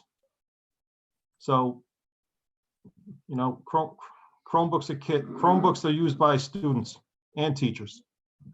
So, Well, unfortunately, Mr. Testa, our technology director is not with us this evening. We can put that on hold. well, but I think But he it helps explained to he take explained it a couple 10%. of times. Well, I think he explained it a couple of times in his original presentation or one of our follow-up meetings. But I mean, ultimately, if the committee wants to cut 10% across the board, then cut 10% across the board. I think there's a ramification to that. That's all. I think there's a ramification for every cut we have to make, Mr. Testa. I agree. And I think we can all agree we'd love every cut we make to not impact the student. And I think we can do that. I don't think in this particular case we're doing that, but it's my opinion. Thank you for your opinion. Okay, next 57202. We didn't put a question mark beside that one. 56501, the 10% with a question mark. Thank you.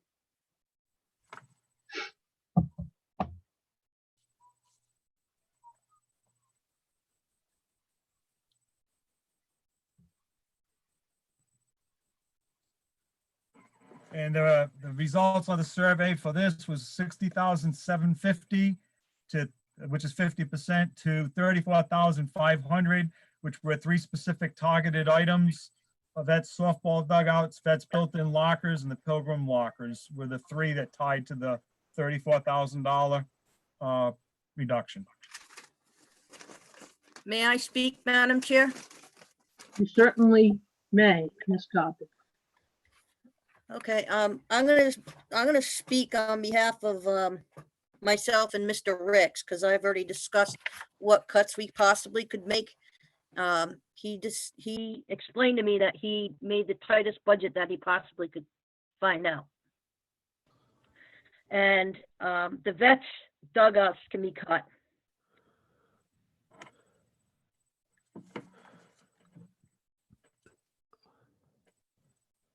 Along with, I believe, the gym floors. At the middle school? Yes. Not at the high school.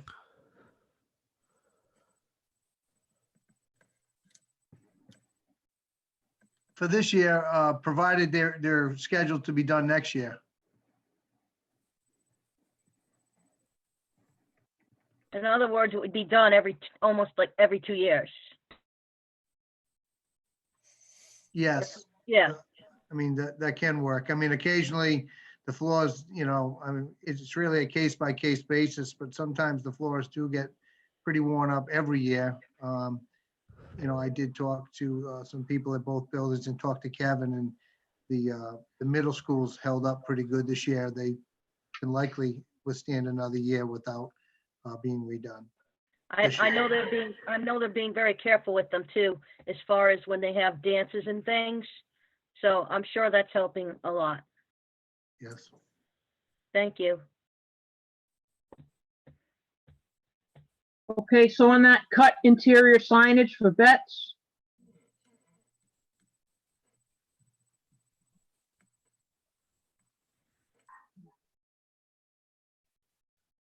Cut built-in lockers.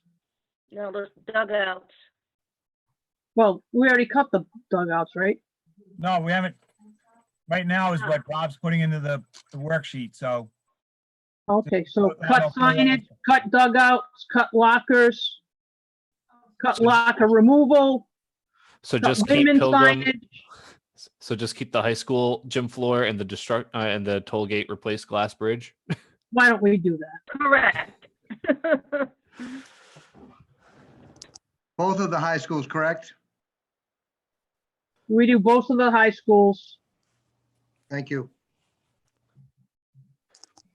So what's the So that's total? it comes down to $62,000.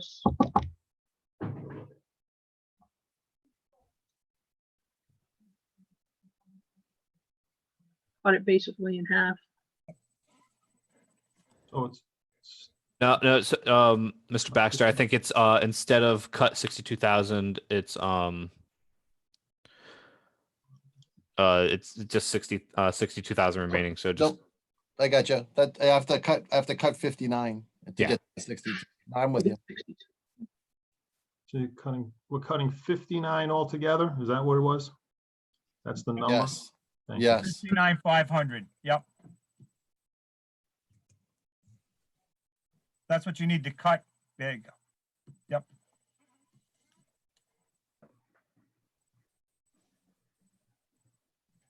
Okay, equipment, same deal. Survey, one response, 94,000 cut, consisted of dugout, the vets wrestling mat, and the Windman's pulley system. And Mr. Ferrucci, Madam Chair, I'm sorry, those were my suggestions. I think the 72,000 was a mistake from the original budget. It was built in, but it wasn't, it was supposed to be taken out before it came to us, right, Mr. Ferrucci? I would defer to Mr. Ricks, but I believe so that to be true. Okay. What was the question, please? The $72,000 that was in there for, it said, Yeah, that was still in your $11 million budget, correct? right, and it wasn't supposed to be though, right?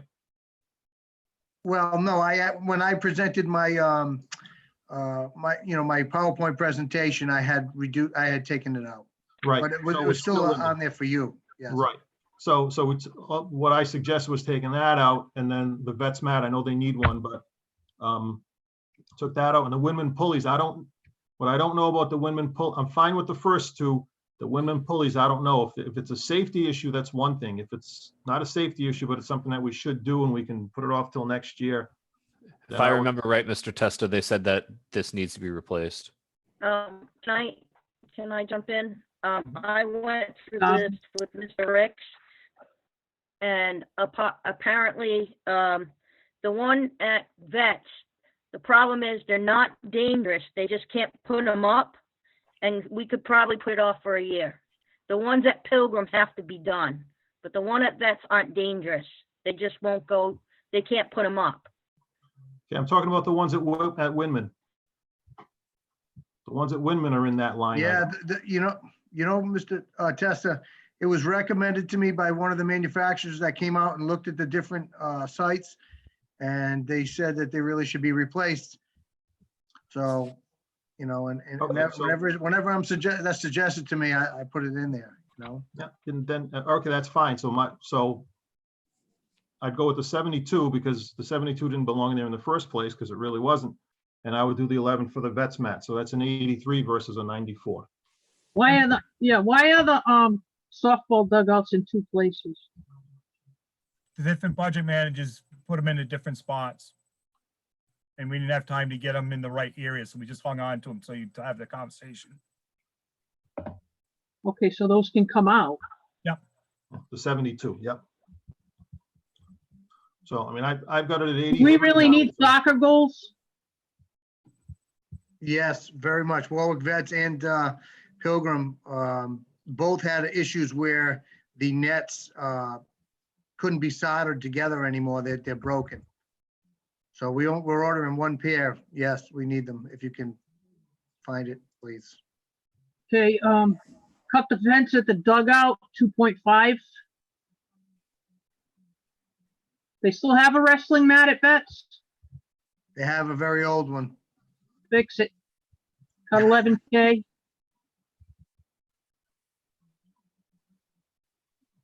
Are we cutting the basketball pulley system at Windman? Is it safe?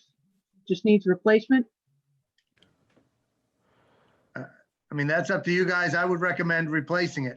I just don't, I'm always I cautious. would love to replace everything. I would love to fix everything, but is it safe? Can it be used this year? Karen, I'd hate that's a kind of a liability thing. I don't know whether to tell you. Yeah, it's worked in the past. I mean, is it just a matter of it not being able, is it like Vets? Now, we were told that the Vets just, you can't pull it up. No, they can be pulled up by hand. Just that the pulley system and the cables are original and rusted. So maybe you could get by, maybe if you give us another time, have Mr. Oliver go over there and give another opinion.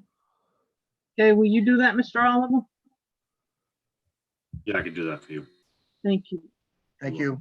Rob, you're missing the $2,500 cut for the fence at dugout. Thank you. And did I hear Ms. Cobden say that the Veterans Middle School basketball and cut that 25.6 or no? She did. Is that going to be included? It needs to be cut, For Vets. just for Not that. Pilgrim. Correct. Pilgrim That's has to middle be school done. basketball. Pilgrim is dangerous. Rob, another 25,641, the Vets Middle School basketball backboard. Okay. So the vets one were not a hazard. I thought they were portrayed, I know they're original to the building, right? That's correct. Again, Kevin could answer this actually better than I can. Kevin went over there when they broke down this year. I received a call from Kevin. He said that he gave them specific instructions not to raise them further. At that point, he deemed them, okay, we're going to get through with it. So maybe Kevin's would be best to answer that. Mr. Testa, the ones at Vets, I've taken the drill out of the building so no one puts the nets up and down. They can be used in the position they're in right now. They just cannot be put up and down any longer. Okay. Good. You're welcome. Building and grounds,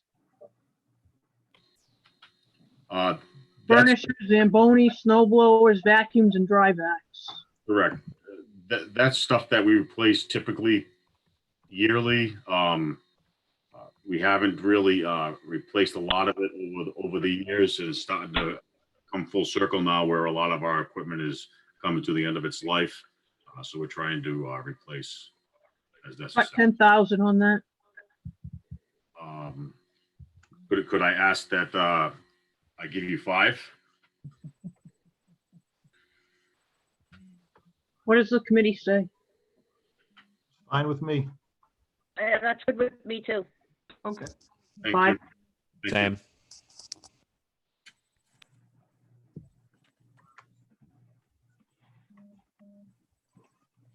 Are we good here? We're good here. Thank you. Mr. Baxter, is the total cut? Just a question. Okay, go ahead, Mr. Cornell. Who's running this meeting, Mr. Testa? No, he interrupted, I interrupted him. Sorry. It's okay, Mr. Testa. So what's the $200 for miscellaneous for tech ed coordinator? What was that? The $200, which is miscellaneous for tech ed coordinator? That's Miss Bilodeau, and that's how she put the description into her request. So what was that being allocated for? Tech ed is Miss Bilodeau, and she had requested $200. I don't think she has a specific piece of equipment other than something might come up. It would be my And guess. I'm sure she needs it, and for her to only put in for $200 is very little, which is why I didn't touch it. Okay, thank you. You're welcome. Moving along, 57306, furniture and fixtures. Madam Chair, I have a quick question for Mr. Baxter. What the total cut from 57305, was it 138,841? I have 116,141. 116,141. Okay. Thank you. 57306, furniture and fixtures, 98,000 budget request, and a recommendation to cut 73,413.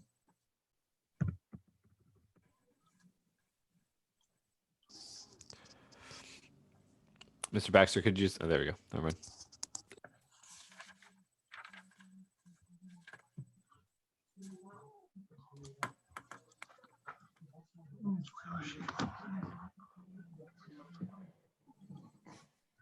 Do you know where those cuts are coming from? I'd have to defer to the school committee member who turned it in. Mr. Testa? Oh, was that me, Tony? No, that wasn't me. That wasn't me. So that was me. I'm suggesting maybe we cut some of the furniture. Yep.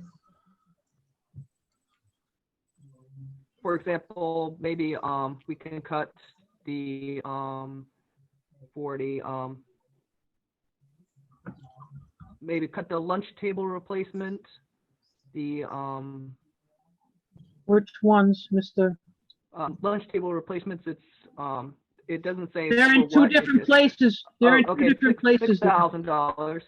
$6,000 for the lunch table replacement, and also the window lunch tables in for secondary ed. Can I ask that we consider keeping half the money for the lunch tables? Kids are using those every day, four periods a day. Okay, And that's we fine. really do need to provide them with a safe table to sit at for lunch. I understand. Yeah, half would be good for that. I one. also want to advocate that a lot of the lunch tables are being replaced because the mechanisms to close them have proven to be problematic, and the new ones that we're getting are not. We had serious workers' comp claims come from old lunch tables, and when we started replacing, putting the new ones in, we saved hundreds of thousands of dollars in workers' comp claims. Yes, we did.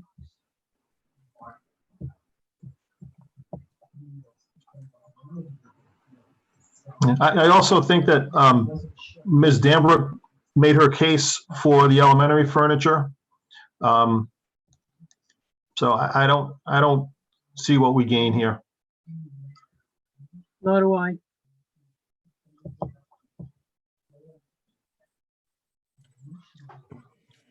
The interest collectively from the committee is to not touch this at this point then?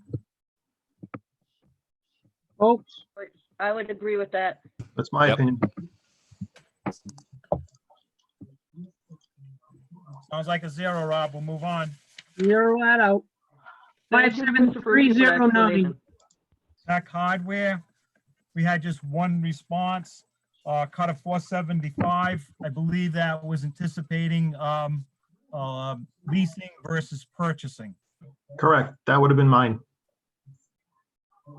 And I think at the last meeting, Doug said that that number was good considering it was a lease, but then we have to do all of that legwork to start that process, which means going to the city and everything else. But you save almost 3/4 of the total amount by leasing. So I don't know, again, that's my recommendation. If we can budget it and then we go out to lease, and if the lease doesn't pan out to, if we decide that it's not worth it, then we have to put it back in, but If we can try and budget this so that we have similar costs every year for the equipment, but we cannot go out and say, okay, we'll lease these and you're going to fix them as well, because we already, we have to let them know that we have people on site to fix them. yeah, and I think Doug all mentioned, that stuff, that was so- mentioned, yeah. That was mentioned, like how different leases are formed, are structured Right, so- rather. But we just have to make sure on those leases that Yeah, we couldn't do anything that would violate. keep that in mind. Right. So my question is, do we build that into this budget? Mr. Ferrucci, what's the downside of building it into the budget? Building a assumed lease into the budget? The worst case scenario is we either don't get the city support because it's a long-term debt and they can't carry it on the balance sheet, because we need their blessing on it. Or the cost is so outrageous that you decide you prefer to buy them and have the repetitive buy be the number, which was what Mr. Alexander was talking about. And that's something I had believed in years ago, that if we did a buy every year for 3 years, we'd be replenishing with newer material and wouldn't have less repairs long-term, et cetera. You're pinching your future by leasing, and you're paying that interest rate of which you should be able to use to invest in actual pieces of equipment. Yeah, no, and I get it. I agree with everything you said about the downside of leasing lets you afford something that you can't afford today. Yep. Essentially. Yep. So, and I think you Worst can case build the scenario, if argument. we don't get support at City Hall, then you're gonna be, and we gotta buy the equipment, then what do we do? That's really I think our short-term, worst case scenario. Right, because then if leasing doesn't pan out, it's not viable for us. The city approves it, but then we just find out it's not viable. So now we've got to find $475,000 to put back in, right? We'd have to take it from somewhere else. Yep. Right. But we're going to be doing a whole lot of that, I think, come June anyway. I think you're right there. The only other item I heard a couple times, but wasn't brought up in the survey, was the HR electronic time clock system for the 20,000. Oh, that has to come out. Take that out. Madam Chair? Madam Chair? I already said take it out. You want to say something else about that? Go ahead. No, no, it's all right. Could you make the Promethean and all that? Can you make that a little bit bigger? Thank you.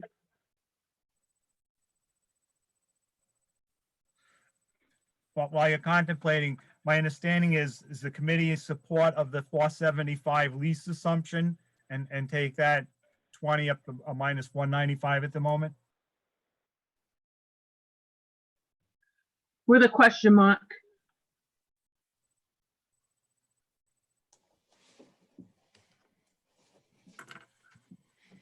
So. Cut the teacher Chromebook. Tony, did you say minus 195 or minus 4? More 400, minus 475,000 That's what I thought. Okay. on the lease for a total of 495 for the moment. Yep. I'm sorry, Ms. Backus? Cut some LCD projectors. Tell me what the touch screen Chromebooks are for.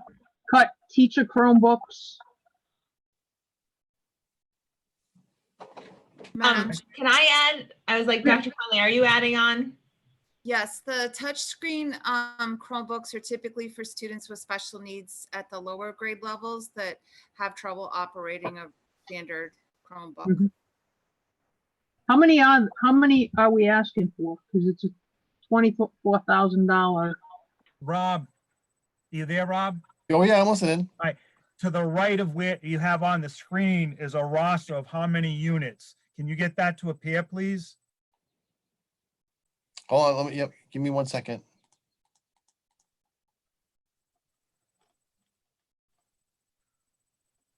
So, to the- No, You're right, you got the right section. Oh, I know, I got you. Hold on, There you go. No, There's there the we go. units. There you go. make it bigger again. Give me 1 second. Yep. You know what it is? Here we go. Okay. There you go. Those are on your right-hand side is the number of units. So the LCD projectors are 40 of them to the tune of $24,000. Is that what you asked for? That's what technology has budgeted, yes. No, but is that what special ed needs? That's LCD projectors is what I. Oh, that was LCD your first item. projectors. What am I thinking? But the touchscreen Chromebooks is the special ed. You know what? Take 20 off. Of what one? Cut the LCD projectors in half. LCG, so 12.2.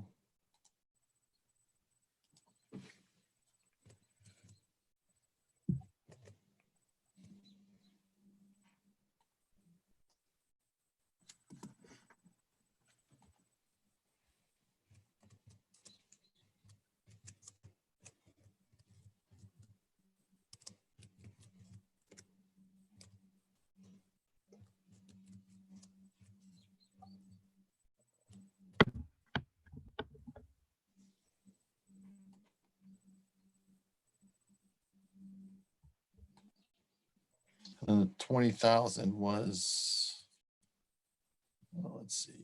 And the 20,000 was HR time clock.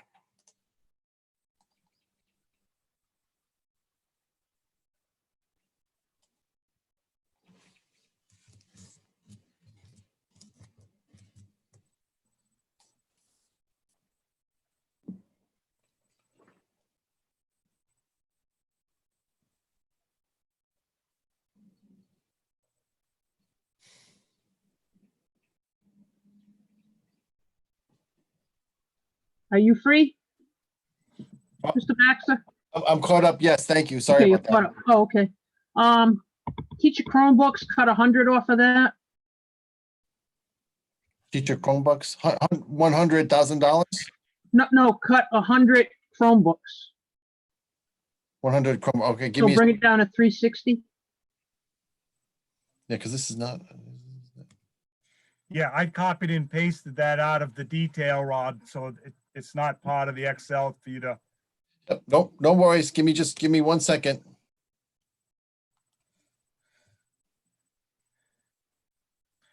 And the way you're putting those numbers in, you can keep those in there. They're not totaling down. They're not gonna affect any of the formulas. So put your notes in there, let it ride, and just make the gray box change when you get your adjustment, okay? Gotcha. Cut the new security cameras and systems for elementary schools. Oh, give me 1 second. Okay, tell me when you're ready. Yep, minus that. All right, so the security cameras for elementary is, where's that? Oh, right here, 80,000 right here, right, yep. Yep. Cut that whole line.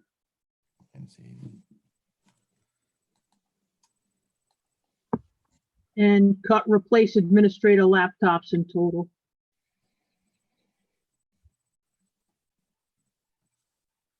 Madam Chair, can I just ask one question or give one comment? Certainly. So last year, for 2 months, I went without a laptop because we didn't have any. We had cut this line. And so for 2 months, I had to borrow somebody's somebody's laptop to present.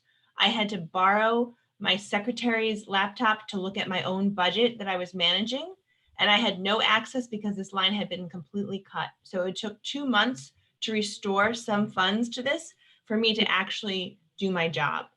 Because my Let's change this. Change this to 10 laptops. Replace administrator laptops, total 10. Madam I do appreciate that. Thank you so much, because I hope I have a new one. Oh, we should have some in store, but I know a lot of people take very good care of their laptops and we just can't afford, I can't afford to replace mine. No, I do understand that. I just wanted to share my own story that I had to outreach to people to borrow theirs to do my job. No, I appreciate that, which is why, Madam Chair, yes, may I speak for a moment on this? please.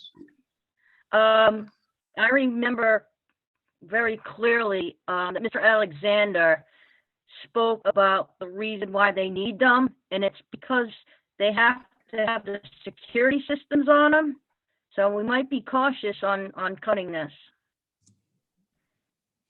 The security systems are on the computers, Ms. Cobden, so that they can watch everything. He was saying that the end of life for the computers, that they get beat up and stuff, but So, no, sorry, that must be for the desktops then, because he did speak clearly about that. yeah.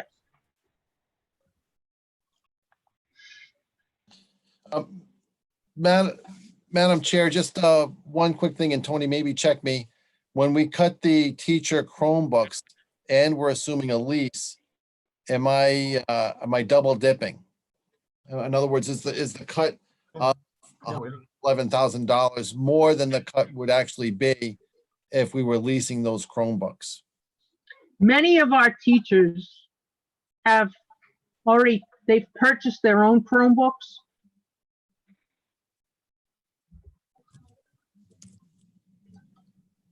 Mr. Ferrucci, if what the chair said is true, do we have a listing? I know you don't, I don't expect you to have this answer. Do we know how many employee-owned Chromebooks or computers we have in the district?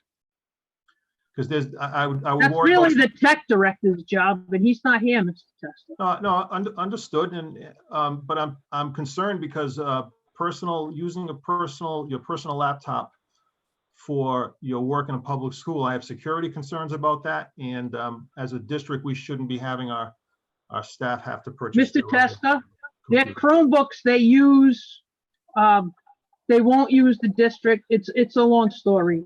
I can tell you about it another time. Madam Chair, Yes. just back to Mr. Baxter's point, have we double counted some funds in this equation? That's, I think, Rob's question, right, Rob? Yes. Yeah, and I was playing with my calculator, and yes, Rob, you're correct. The two Chromebook cluster would be about a $511,000 buy. If we're going to take that over 4 years, we were going to lease it for $102,000, thereby saving $475. So subtracting the full cost of those Chromebooks is double counting.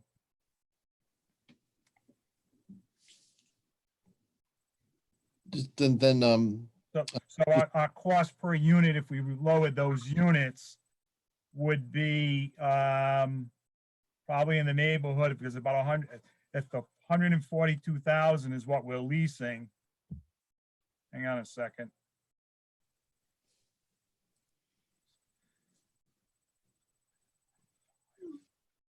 Be about 28,000 a year for the lease on that total. And if I divide that by 460, that's $61 a unit per lease, and you're saying 100 units, it'd be about $6,100 in savings on the lease. So there's an additional 6,000, not the 100 and change.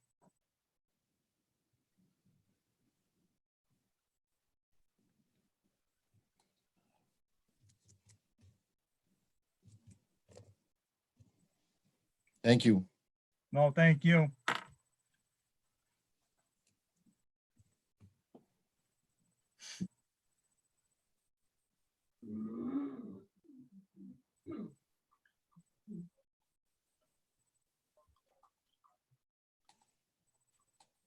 Just in case, just save. I don't blame you. I do the same thing. Okay. So the total cut there is 613,400. That's the total cut. Yes, Mr. Testa. Yes. Thank you. Are we good? Yes, moving along. Move along. 57311. This is all the software supporting the district, and survey results was no cuts.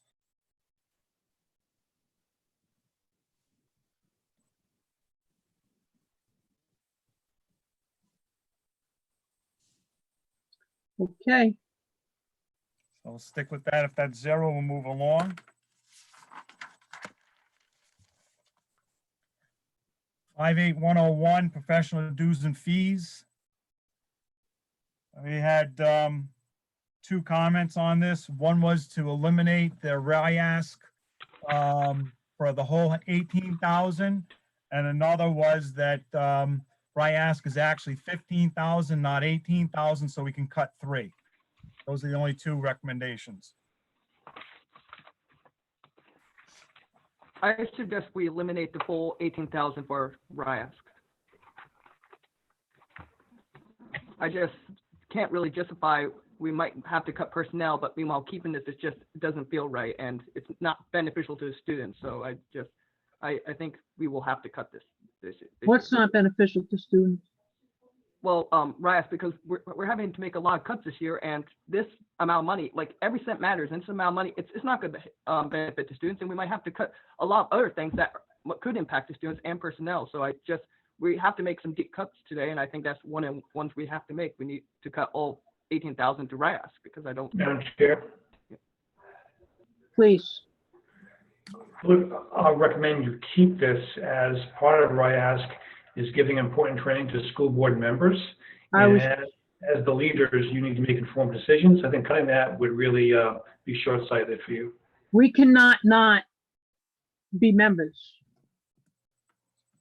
You know, I agree, Madam Chair. I think we should adjust it to what it is, the 15,000, not the 18. I don't think Mr. Cornell's line of reasoning is valid. I just don't. So I think we belong in RIASC. I think there's also a buying consortium that you get as part of RIASC as well. I'm not sure how much we participate with it. But, not being in RIASC doesn't let you try to have any influence over legislation and all the other stuff. So I think RIASC should stay. Madam Chair, yes, I have to Yeah. echo those sentiments that RIASC is very important to the elementary and secondary principals.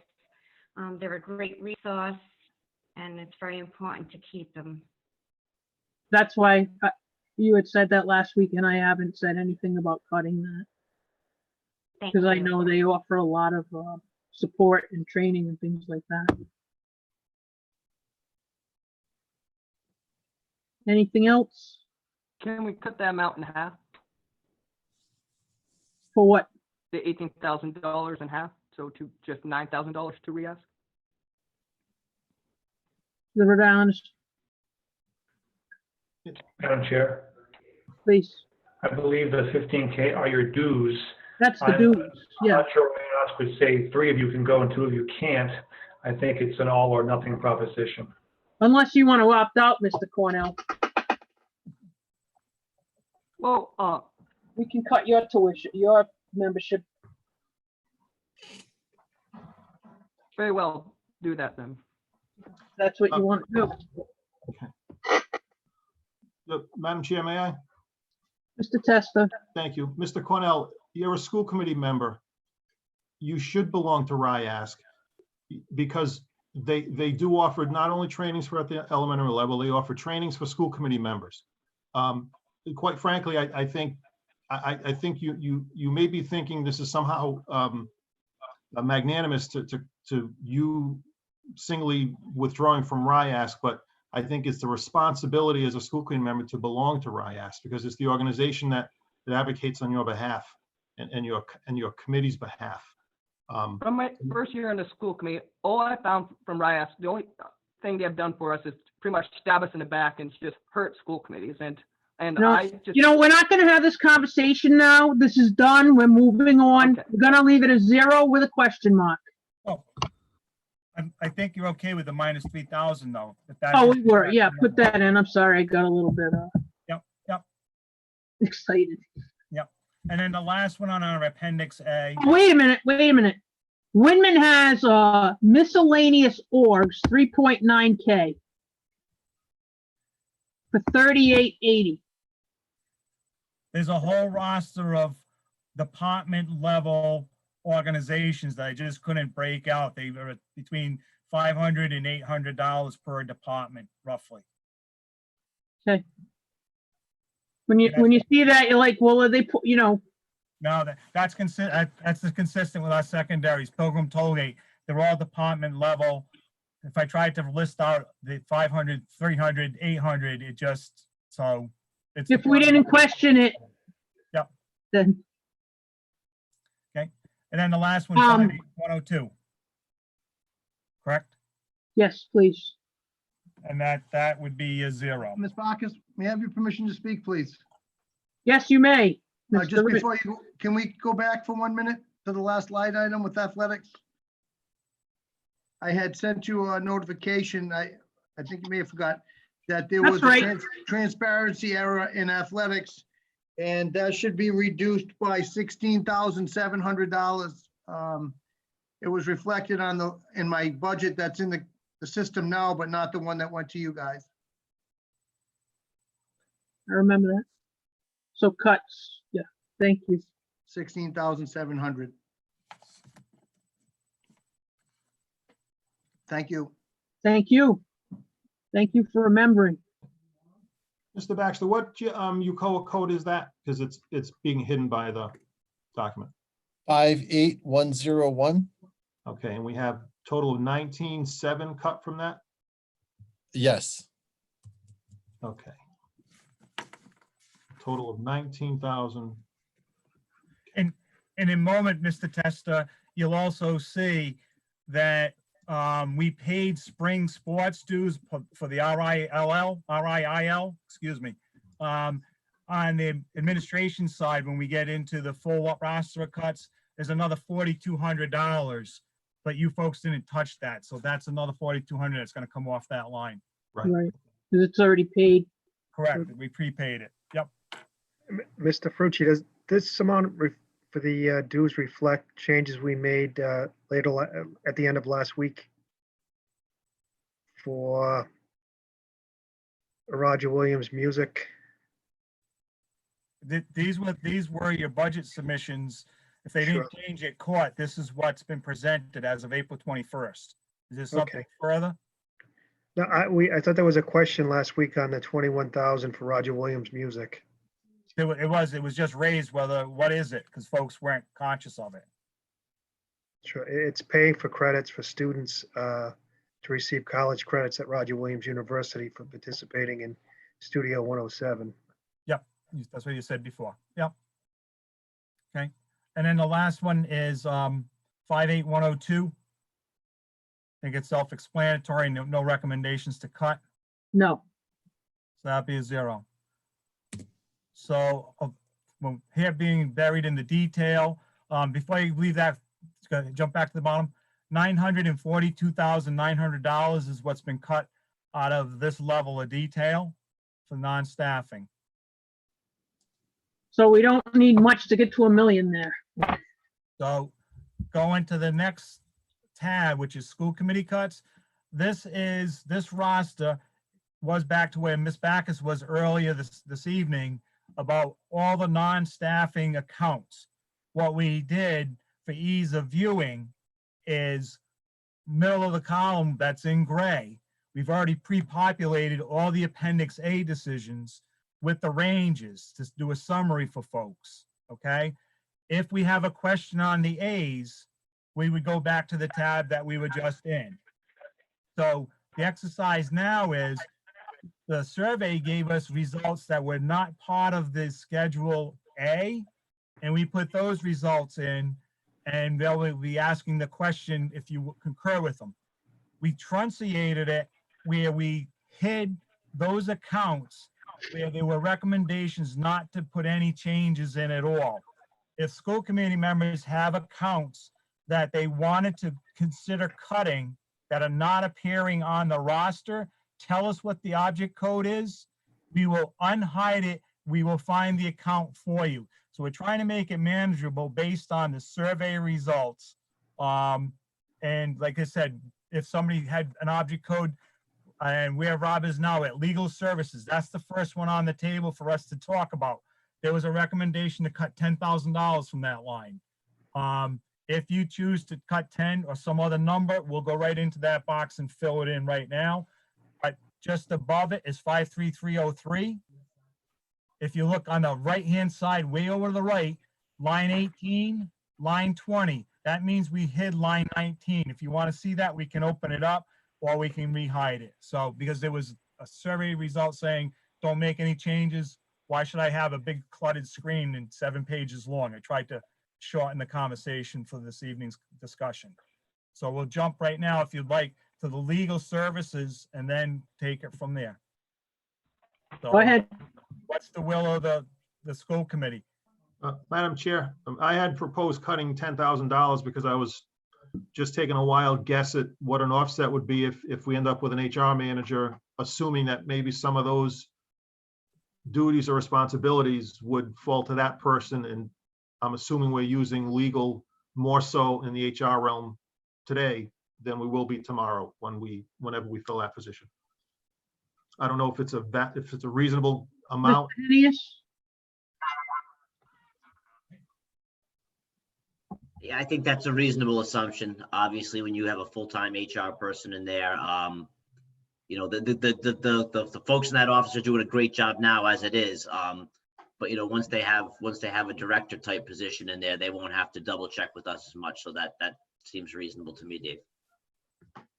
Thank you. Why don't we put legal services at 225 for now? So that's a $15,000 cut, Rob. Yeah. Yes.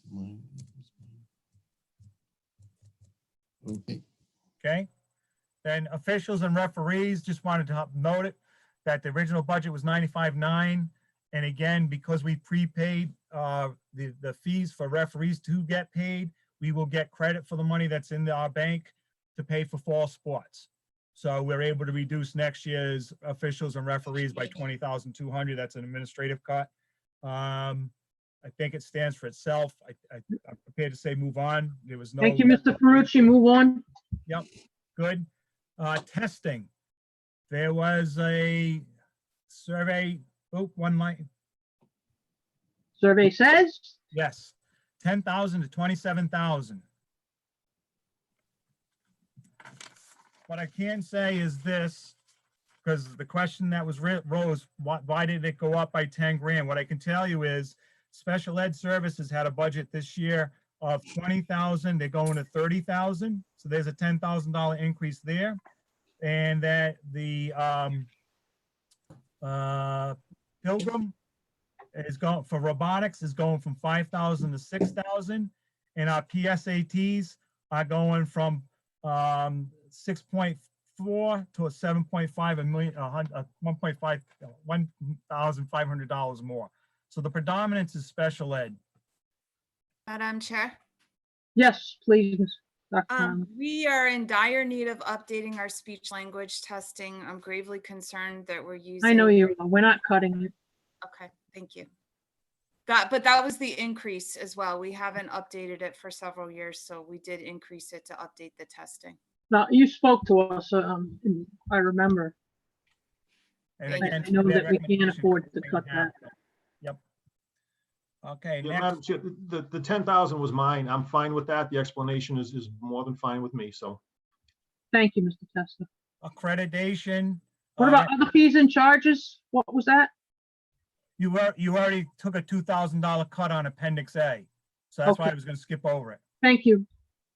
Accreditation was next. There's a recommendation to cut the whole 10,000. I think we've got a lot of work and it's not optional, so. So then moving along to catering, recommendation to cut it in half, recommendation to cut 5,000. Back to the accreditation, I think we should cut the whole thing because although we need improvement. Mr. Cornell. Yeah. You cannot cut the whole thing on accreditation because we have a situation where we're still working on accreditation and so we can't get away from that. And Okay. if you'd like somebody to go into detail with you on that so that you understand it, please talk to me or Dr. Thornton. I might have been confused. I was thinking of a conference that Mr. McCaffrey was talking to me about the earlier. Yeah, so No, that it's must have not been a the conference. conference. Okay, I got confused. My apologies. No, sir, no problem. Again, the catering was cut 50%, cut 5,000. It's fine. So if we want to do 50%, it would be across the board. Are events and things already set up, or is this just in there? What do you mean by events? Are there events and stuff where you need catering? I have to defer to the directors as to what their plans were and what is supposed to happen. Let's just cut 50%. Let's cut 50%. We don't know what's gonna happen with COVID. So for now, let's cut 50%, and if we have to find some money, then. Yeah, Madam Chair, I think the historicals on that line, Mr. Ferrucci, I think were very low. That's why I thought it was a pretty significant spike. I had proposed cutting it by, I think it was 5,000, I think. I'm the one on the right. I think there's a direct correlation to the amount of professional development growth that we were anticipating, because when you go backwards, we always have had PD cut and folks didn't attend, Right. et cetera. So this is linked with the growth in PD from last Let's year. have potluck. Yep. Okay. All right. Yeah, no, that's fine. We can cross that bridge when we get to it. Okay. I have Absolutely. no problem cutting that in half. Okay. Thank you, Mr. Testa. Next is going to be 54313, repairs of non-student transportation vehicles. One recommendation to cut the whole line. Mr. Cornell? Yeah, I suggest we cut the whole line. Like, this is not essential for students, and like, it's not a good thing because none of these cuts are good things. But we have to make the cuts now, and we need to lower the amount down before we go to city council as much as we can, so we can come with a reasonable proposal. So I suggest we cut the whole thing. Well, with Mr. Oliver? Madam Chair, Mr. Oliver? that's for all our maintenance vehicles I know. and all our vehicles that we transport lunches in, so. I know. That's why I wanted you to. Okay, how about if we cut it in half then? And cutting the $100,000 and buying two vehicles that we said were in critical placement, we're going to end up with even more maintenance expenses. Exactly. So I'm concerned about that as well. As am I.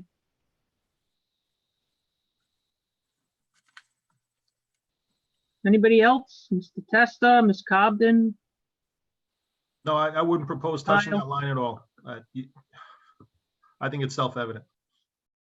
Ms. Cobden? Mr. Adams? I think we need to at least use some money, because what if something breaks? No, we're cutting two vehicles, so we're gonna need funds to repair what we have. That's what I'm saying. Yeah. Okay, so we're in agreement, so. Oh, yeah, I wouldn't cut Cornell, that. do you understand that? We're cutting $100,000 for the two new vehicles. So we're really gonna have to rely on the vehicles that we have. Oh, okay, yeah, that's fine. I Understand. didn't know we were cutting those two vehicles, so that's Yeah. good to know. Thank you. Okay, We haven't thank gotten you. there yet. Wireless communication, There was a recommendation to cut 8,000. The only thing I can offer at this point before you have a conversation is we cut down to the bare bones to start off the school year this past July. And then 2 times we came back before you showing that there were higher level demands to get the cell phones out to the principals of all buildings. And so we did them in phases. And the reason why we're escalating from where we are in current year expenses to next year is that all the ones that you've approved through the course of the school year are now going to be on the book for the whole year. We're not adding more cell phones on top of what we have in the field.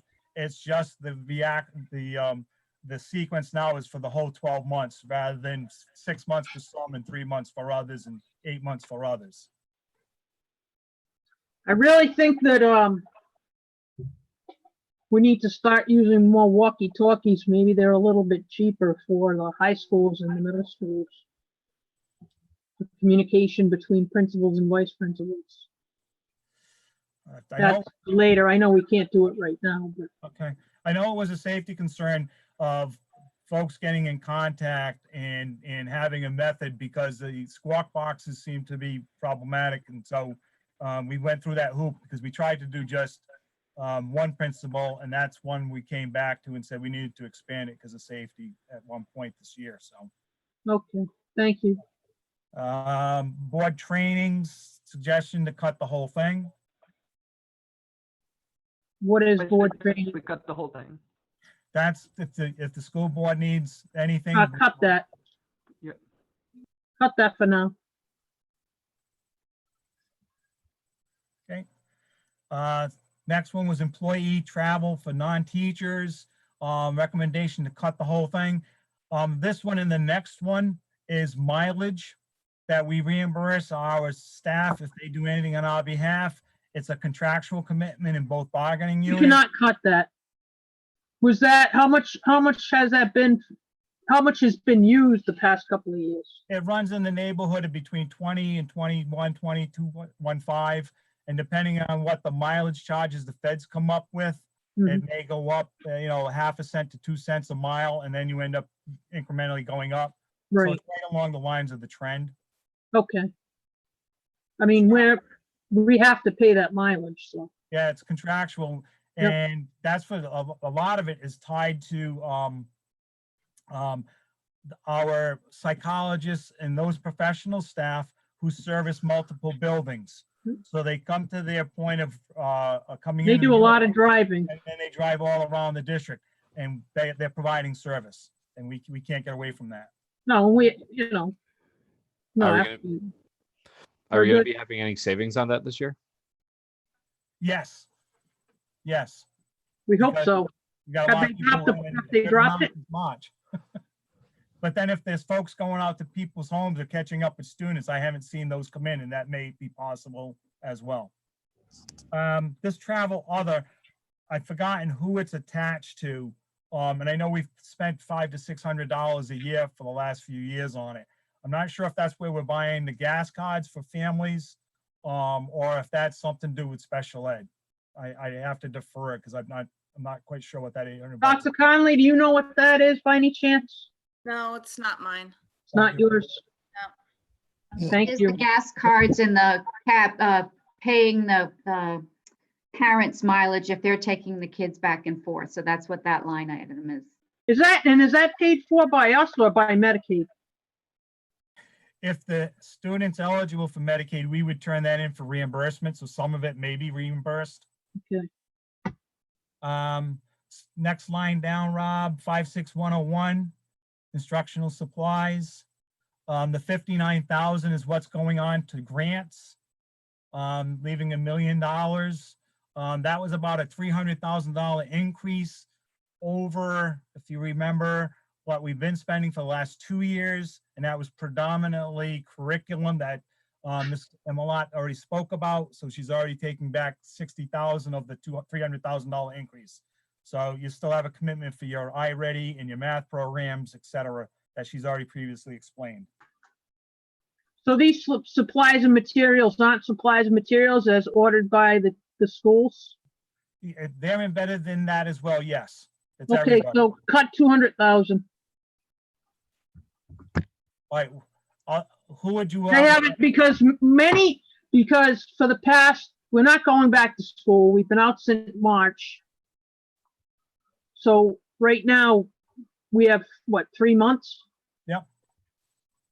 That they're not using the supplies that they ordered, so they'll be able to use those hopefully when we go back to school in September. Okay, so my understanding is then the $200,000 is an across the board at the schools for instructional materials, because they should have it in hand today, correct? Supplies, material, not textbooks and things, right? No, That's no, not, this is supplies and this is just materials. like construction paper, scissors, pencils, Yes. pens, Yes. blue books, all that stuff. Yep, office supplies at the schools, et cetera, yes. We may have to revisit it, but Madam Chair, may I ask one question? certainly. I'll address it to Ms. Amelot. Ms. Amelot, this line is, how does it impact or potentially impact any supplies and materials needed for any of the things that may have gone into any grant? So my concern is that cutting at this level, I apologize, the supply, so we're in the supplies and materials line, correct? correct. I apologize.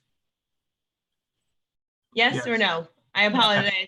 Yes, we are. Okay, sorry, so supplies and materials, I believe would be fine, because the computers that belong to the Tollgate Computer Lab for our computer science grant for Tollgate are in the secondary ed budget under equipment, Mr. Ferrucci, if I'm not mistaken. Yes.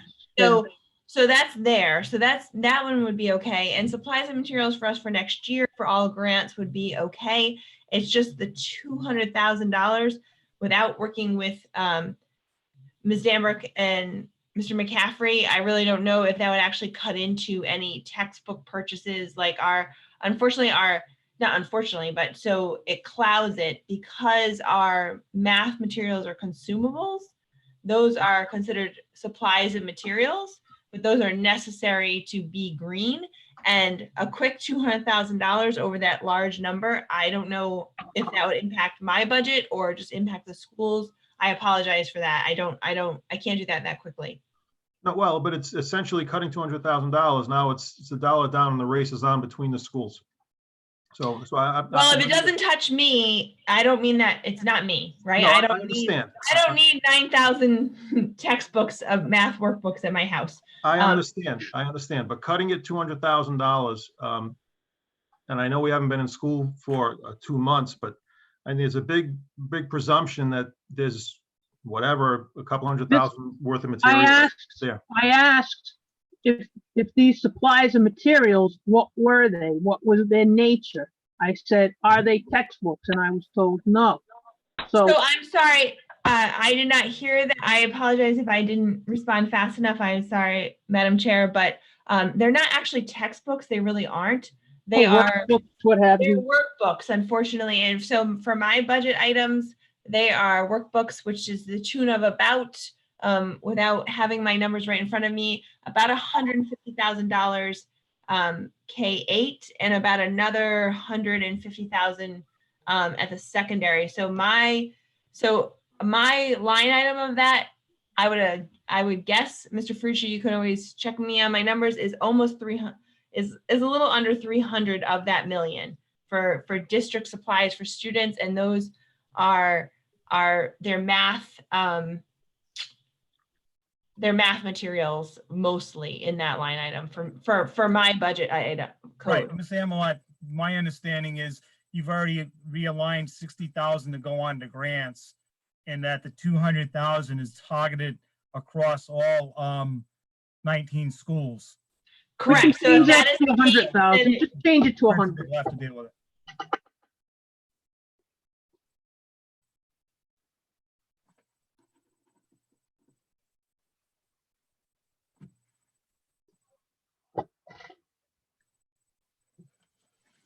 Okay.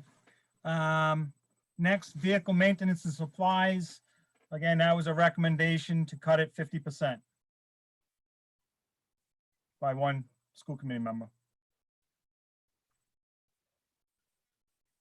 Madam Chair, Yes, Mr. Oliver, please. obviously with the 2 vehicles being cut, I would recommend not cutting any of the budget. Thank you. Thank you. Madam Chair, I have one question for Mr. Oliver. Mhm. So Go ahead. are those parts for our other vehicles? No, those parts, so the non-students vehicles that are, those go out to service for like transmissions, engines. So that's what that 45 is for. This is for parts and pieces that our guys work on the vehicles, tires, brakes. Okay, gotcha. Stuff like that. Okay, thank you. You're welcome. 56211. We've already done that one. That was on Schedule A. And Okay. you chose not to. The next one was the paint, and that was a 12,300 assumption. Mr. Oliver?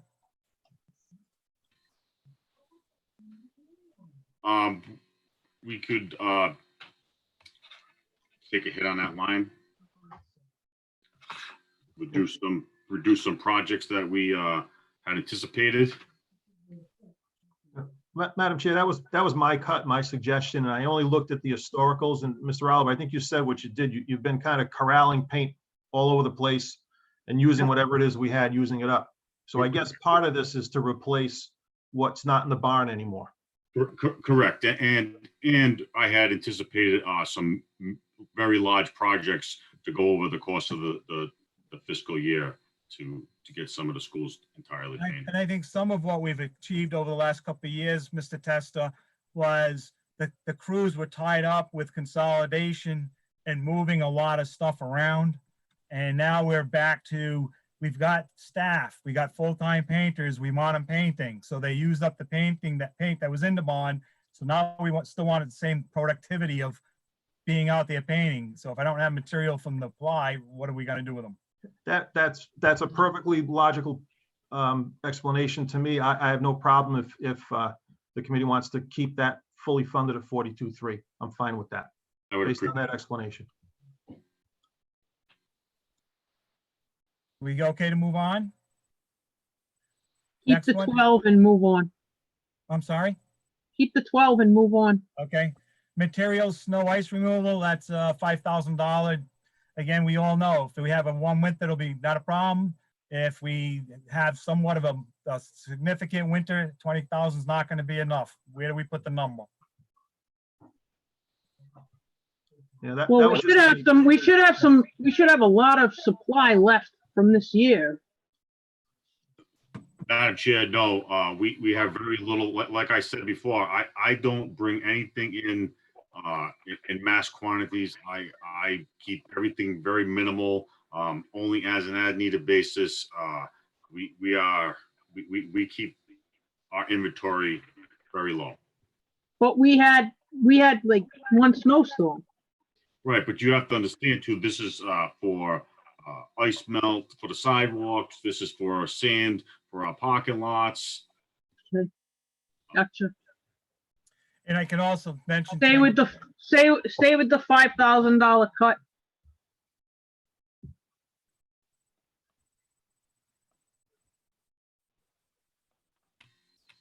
It's already there. So we'll just stay with that. Non-public textbook recommendation. Can't touch that. Thank you. That's regulatory. We usually spend about 80,000. We get 50% reimbursed from the state. Vehicles, everybody seems to be in agreement. We need to cut the $100,000. Now's the time to actually post it. What is building improvements? That was on Schedule A. We already went through. Oh, it. okay. All right. It's already been added in. Thank you. Sorry. My bad. Everything else was Schedule A. So between Schedule A and the line items that we just spoke about, we stand at $1.16 million cut. What I'd like to do is, Rob, jump to the next report. The summary report. Scroll down to the bottom, please. So this is what we shared at previous school committee meetings as we were working across. We had the administration stating they need 11.9. We made $1.4 million in various adjustments. And so there were some things that the school committee had said previously they were willing to entertain. And so I moved over those items that the school committee seemed to be supportive of, and some things that they didn't seem to be supportive of, I didn't move over. And I'll show you that in a minute. But what I wanted to identify while we're here at the bottom is that administration's adjustments that we talked about were separate, total $243,000. We told you that before. I carried those cuts over because I figured you would support all of those, and tonight you have. Just above that number is the $1,167,000. That's the non-staffing cuts that the school committee has just spent the last two hours going in the weeds of the budget to come up with budget trims. Now, as we work back towards the top of the column, you'll notice there's gray areas for us to fill in. This has to do with various stipends that we've heard about, and we'll get to that in a moment. The gray box is what we want to fill in. To the right of that are survey results where some folks have given us what their opinions are as to what lines to touch. We'll dive into that just a little bit. But those items that we can talk about, but they are lined up on a line by line for consideration. Sliding backwards, I mean, towards the top of the sheet, Mr. Baxter, please.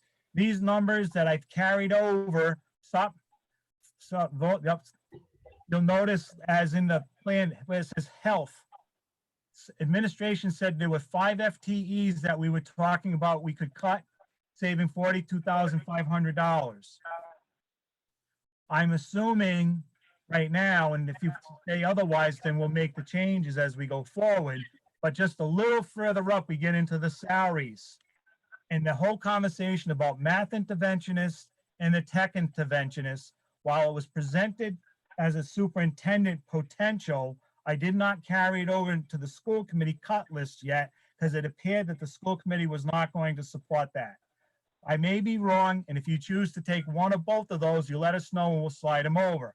But that's why the fringe benefits attached to those positions are not part of the numbers that are carried over into the school committee column. Going further up the roster, Rob, as we go, we talked about ESY. My understanding is the school committee seemed to be supportive of it, but we'll have a moment to talk about it. Just above that, there were 2 grade level corrections. I thought the school committee supported that. Going further up the roster, the HR reorganization that we talked about last, I thought the school committee was supportive of that. And then we told you about a calculation error that we made, and we're going to correct that. So what we need to keep our eye on, based on all of this work that we've done for the last 2.5 weeks, is at the top of the columns, where the superintendent's recommended said 11.9 million. Underneath the school committee's cut list, including those things that I said, I assume the school committee was supportive of, that administration said, we're cutting 2.2.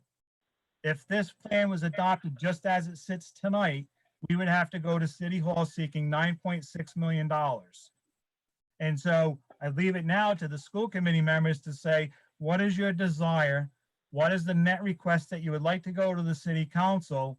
And if it's not 9.6, then where do we go with regards to further reductions in expenses to get down to the number that you wish to achieve?